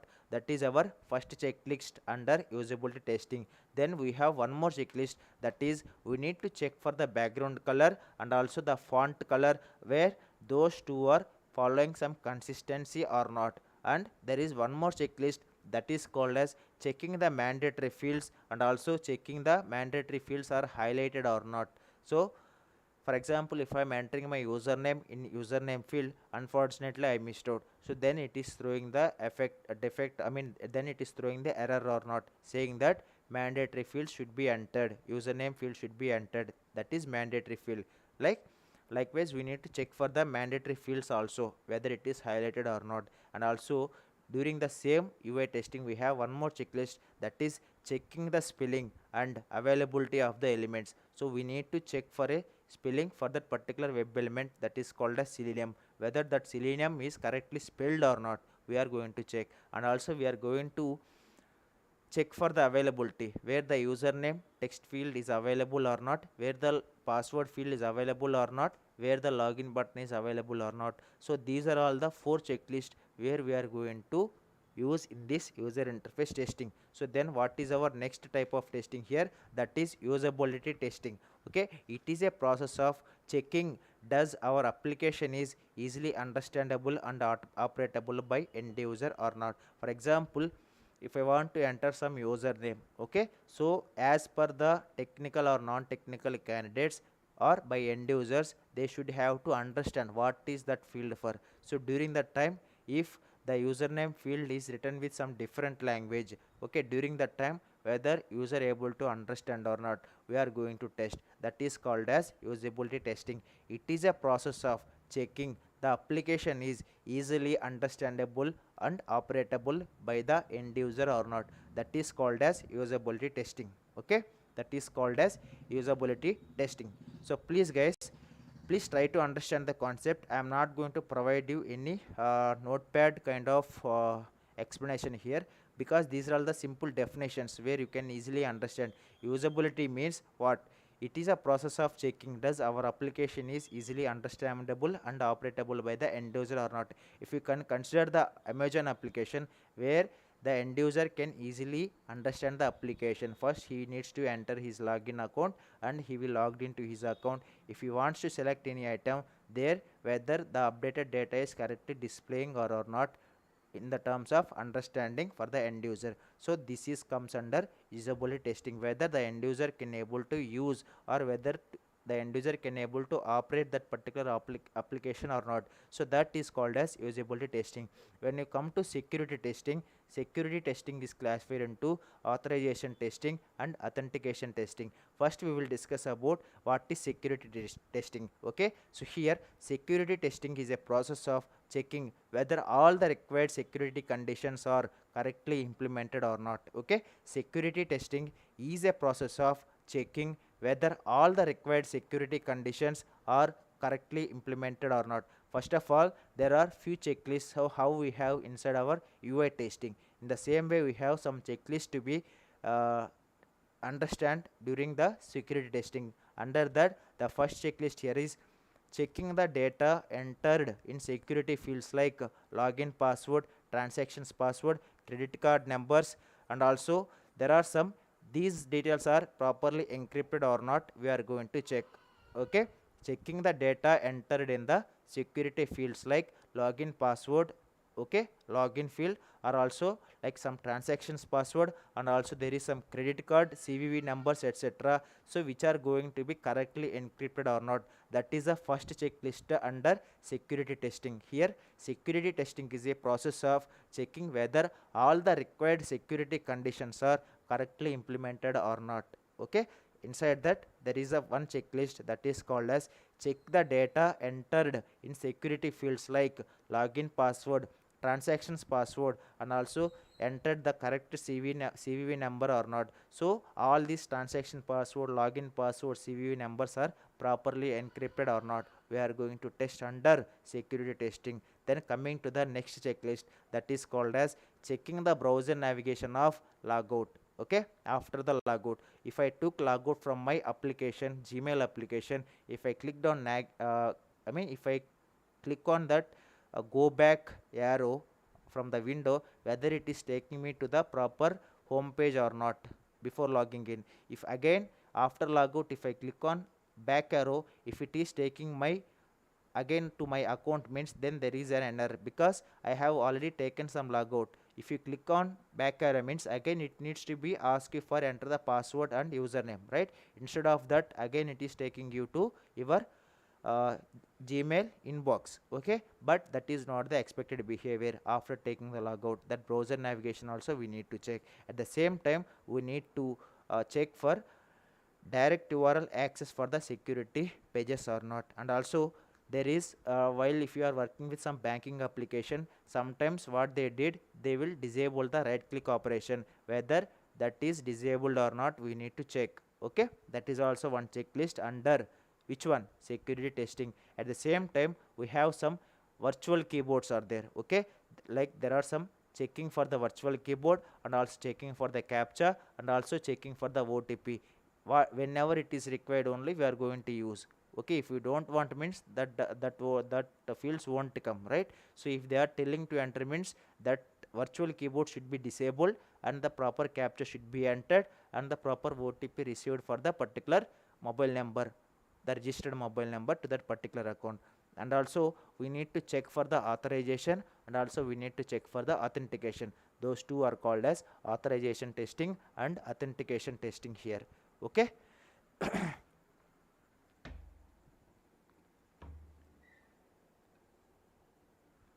give me 1 second, guys.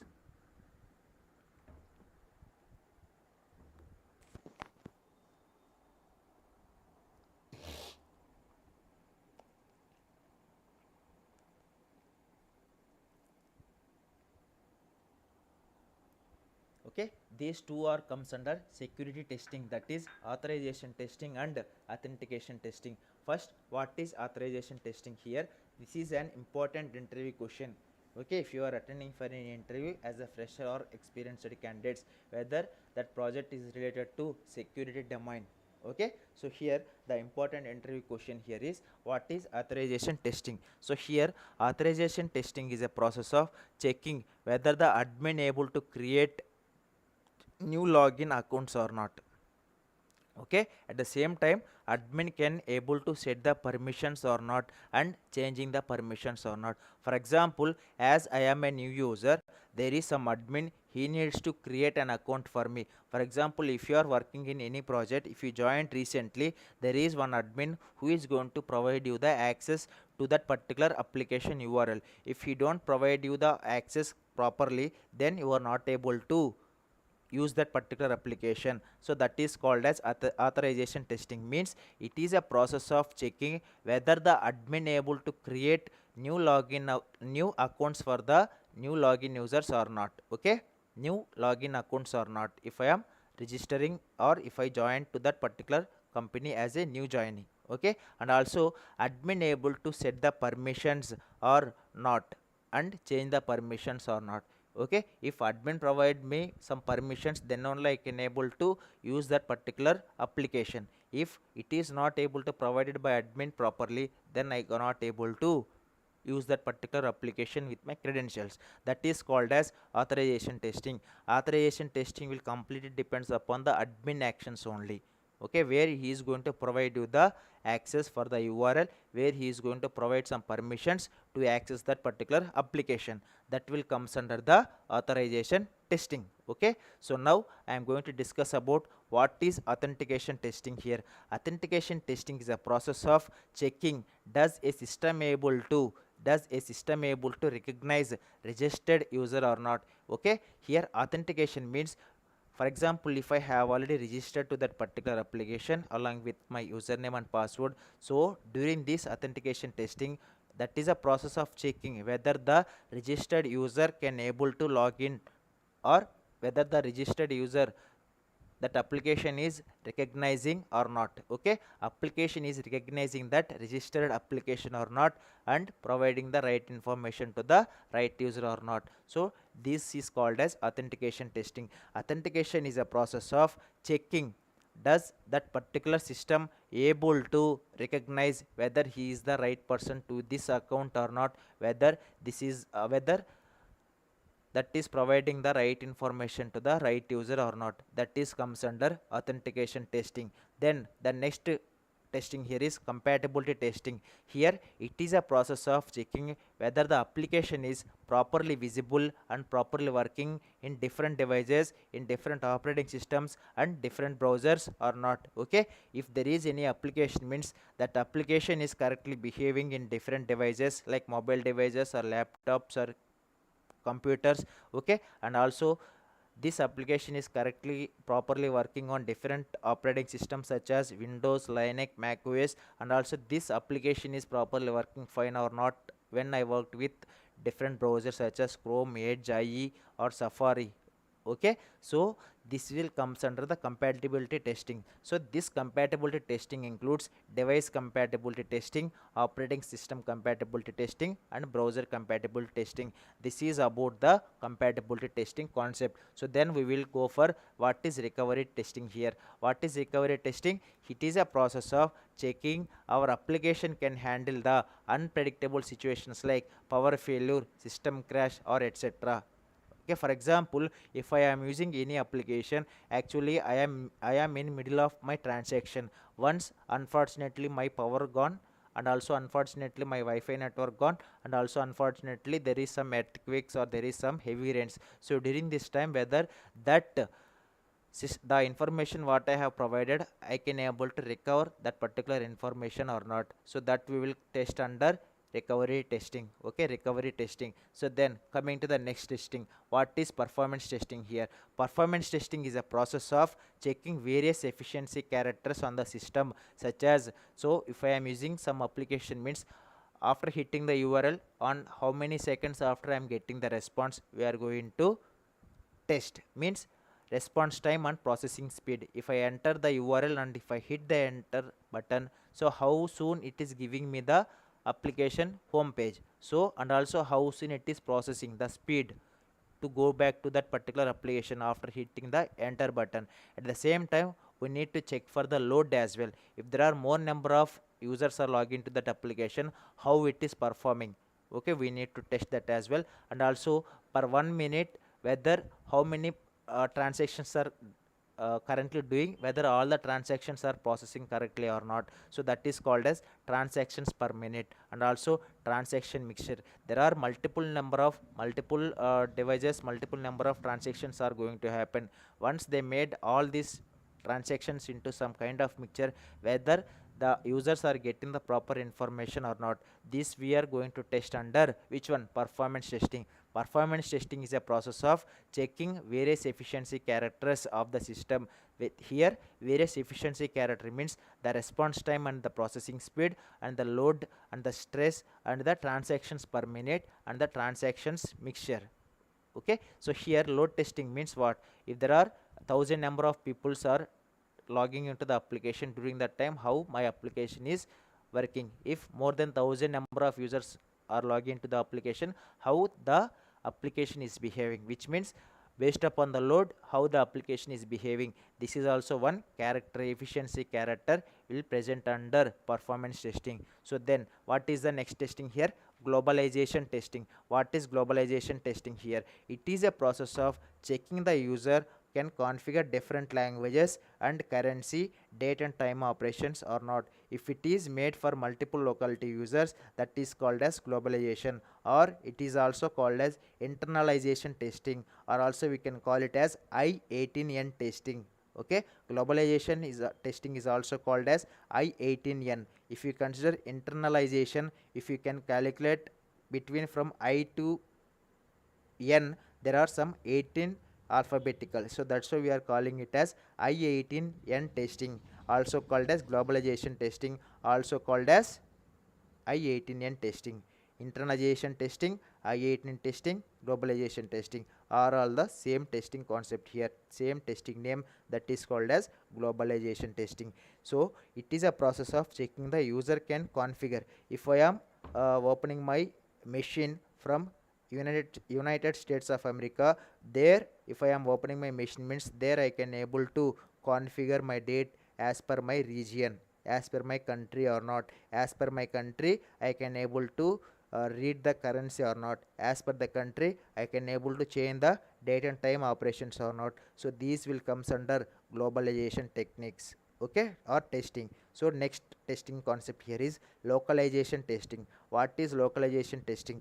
Checking the default language, currency, date and time format for the application designed for one and only specific locality of the users. For this localization testing, the best example application here is IRCTC. IRCTC will show the correct data, will show the correct date and time, will show the correct language, which is specific for only the India country only. Okay, that is about localization testing, also called as L10N testing. If you count between L letter and N letter, there will be 10 letters all there. Okay, so that's why we can also call it as L18N. Okay, the best example for localization testing here is IRCTC application. IRCTC application cannot be accessible from the outside of the India, because the date and time and language will specify to the specified country only.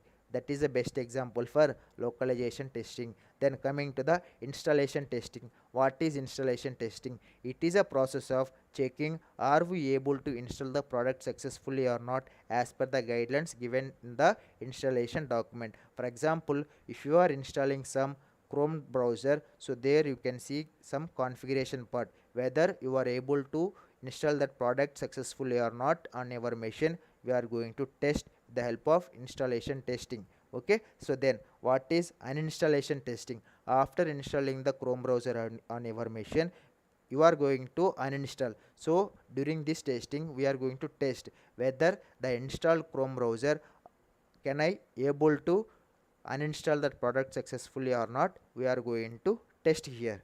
Okay, so these are the different types of testing types which will comes under non-functional testing types or testing methods. Okay, so with this we completed the system testing concepts, both functional testing as well as the non-functional testing types. So now we have only user acceptance testing under black box testing. So what is user acceptance testing here? User acceptance testing means once system testing finished, we will deliver the product to the end user, right? Once if we done with our system testing, we are going to deliver this product to the client or end user. That is, end user means customer. So he needs to check the delivered application is ready for the live production or not. Then that is called as a user acceptance testing. So what is user acceptance testing? Once the system testing got finished, that we are going to deliver that product to the end user. So here the end user means the customer. Customer will check the delivered application is ready for the live production or not. Then that is called as a user acceptance testing. Okay, so here user acceptance testing will conducted at two stages, that is alpha testing and beta testing. So what is alpha testing here? It is a first level of acceptance testing carried out at development company premises. This alpha testing will be conducted where that product got developed, which means where the company developed that product. So there this alpha testing is going to be conducted. When comes to the beta testing, what is beta testing? It is the last level of the acceptance testing carried out the customer premises. Once if we delivered that particular product to the client, he is going to test on his environment, on his customer premises. That is called as beta testing. So we have to make some note here. Objective of user acceptance testing is building the confidence on the delivered application before using it for live, and not to find out any defects. Okay, so this is about user acceptance testing. What is user acceptance testing here? Once system testing got finished, we are going to deliver the product to the end user, right? So here the end user means the customer. Okay, he will check the delivered application is ready for the live production or not, then that is called as user acceptance testing. Here again, user acceptance testing can conducted at two stages. The first one here is alpha testing, the next one here is beta testing. What is alpha testing? It is the first level of the acceptance testing carried out at product developed premises, where the product got developed, where the company is there. So there they are going to conduct some testing, that is called as alpha testing. Beta testing means it is the last level of the acceptance testing, so carried out at the customer premises. Once if we deliver to the client, he is going to test on his premises. Based upon the results, he is going to deliver into, or he is going to introduce it into live, he is going to introduce that application into market. So during this time, it is UAT testing is not an objective of finding out the defects, it is the objective of releasing it to the live production or end user, where can everyone can access that particular application. That is called as, that is the main objective of UAT. Here the objective of UAT testing is building the confidence on the customer, building the confidence on the delivered application before using it for live, or before releasing it to live, but not to find out the defects. That is called as user acceptance testing. Okay, so till now everything is clear, guys. What is user acceptance testing, what is alpha testing, what is beta testing, what are the different non-functional and functional testing types we have. Okay, I hope so far I have covered almost all the concepts which are related to functional testing and non-functional testing, white box testing and black box testing. So with this we have covered this white box testing and black box testing, SDLC models as well, incremental sequential models. By tomorrow's session, I am going to take what is software testing life cycle. This is the most very important question or concept for each and everyone. Okay, thank you so much, guys. If you have any further questions, please let me know from the live chat. I will give you 10 minutes of time to interact with me till 8:52. You can ask if you have any questions, and I will try to respond back to you. Okay, so please guys, please, these are all the theoretical part only. That testing type what you are seeing, right, that is usability or compatibility or performance, so you can understand it easily. So that's why I take it a little bit faster. Okay, if you have any doubts about any one of the concept what we discussed so far, you can ask me from the live chat will be always open for you to interact with me. Okay, please try to do that one, guys. I will give you 2 minutes of time till we have 2 more minutes, that is 8:52 p.m. You can ask if you have any doubts.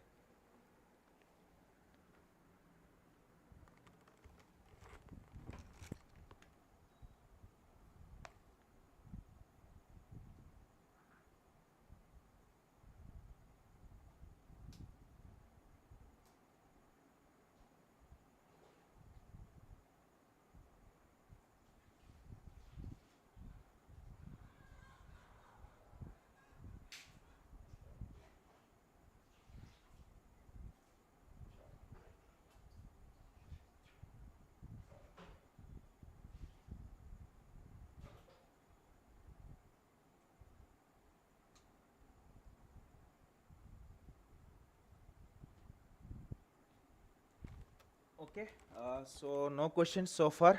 I did not get any questions from your side, so I hope everything is clear. Okay, tomorrow we will start the concept called software testing life cycle. Okay, what is the concept called software testing life cycle? And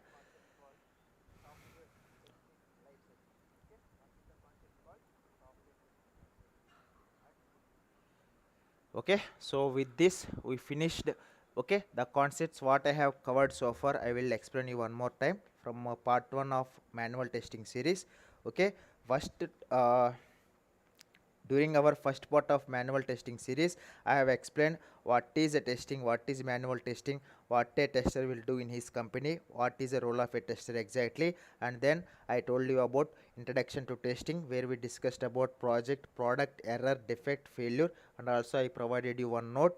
Okay, at later I discussed about what is verification and what is validation, and also I asked you one interview question, that is why do a software application have defect. After that I discussed about what is positive testing and what is negative testing, and also I have discussed about software testing principles. Okay, that is exhaustive testing is impossible, what is defect clustering, and what is pesticide paradox, and what is early testing, and what is testing is application dependent, and what is testing is situation dependent, and what is testing should show presence of defects, and what is absence of defects or errors is a fallacy statement.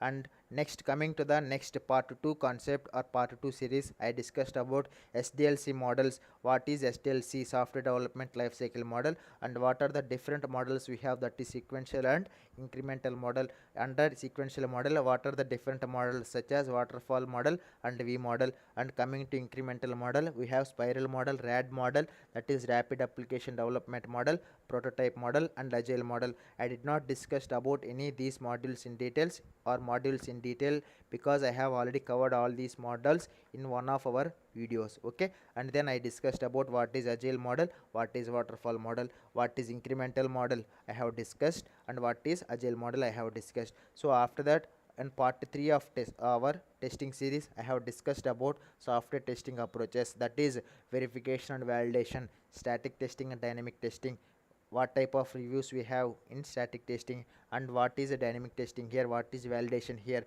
unit testing plus integration testing combinedly called as white box testing, system testing plus user acceptance testing combinedly called as black box testing. White box testing is also called as what, clear box testing. What is unit testing and what is integration testing, why we need white box testing to be completed, and later I discussed about what is black box testing and why black box testing is required actually. So after that, I have discussed about what is system testing and what is user acceptance testing. Inside our system testing, I have discussed about what is functional testing and what is non-functional testing, and inside this functional testing, what is smoke testing, what to be verified in smoke testing, what is formal testing, what is ad hoc testing, what is priority based testing, what is retesting, what is regression testing, and I have discussed about what is end-to-end testing, and there are special types of testings also there, that is benchmark testing, what it is, exploratory testing, and monkey testing. When I come to non-functional testing types, the screen what you are looking currently, I have discussed so far, that is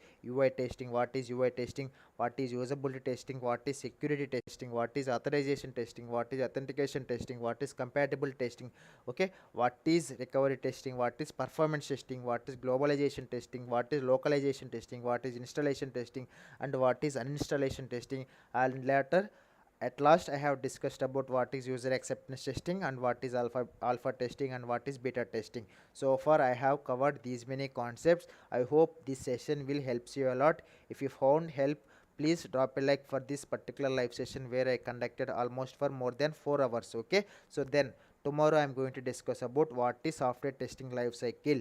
This is the very most important concept for each and every tester should have to know before going for any interview, or if you are working already as software testing engineer. Okay, again it will be helpful for you. Okay, thank you so much guys, thank you so much for your time and support. So anyway, so that is for today's session. So tomorrow I will discuss, as I mentioned, software testing life cycle.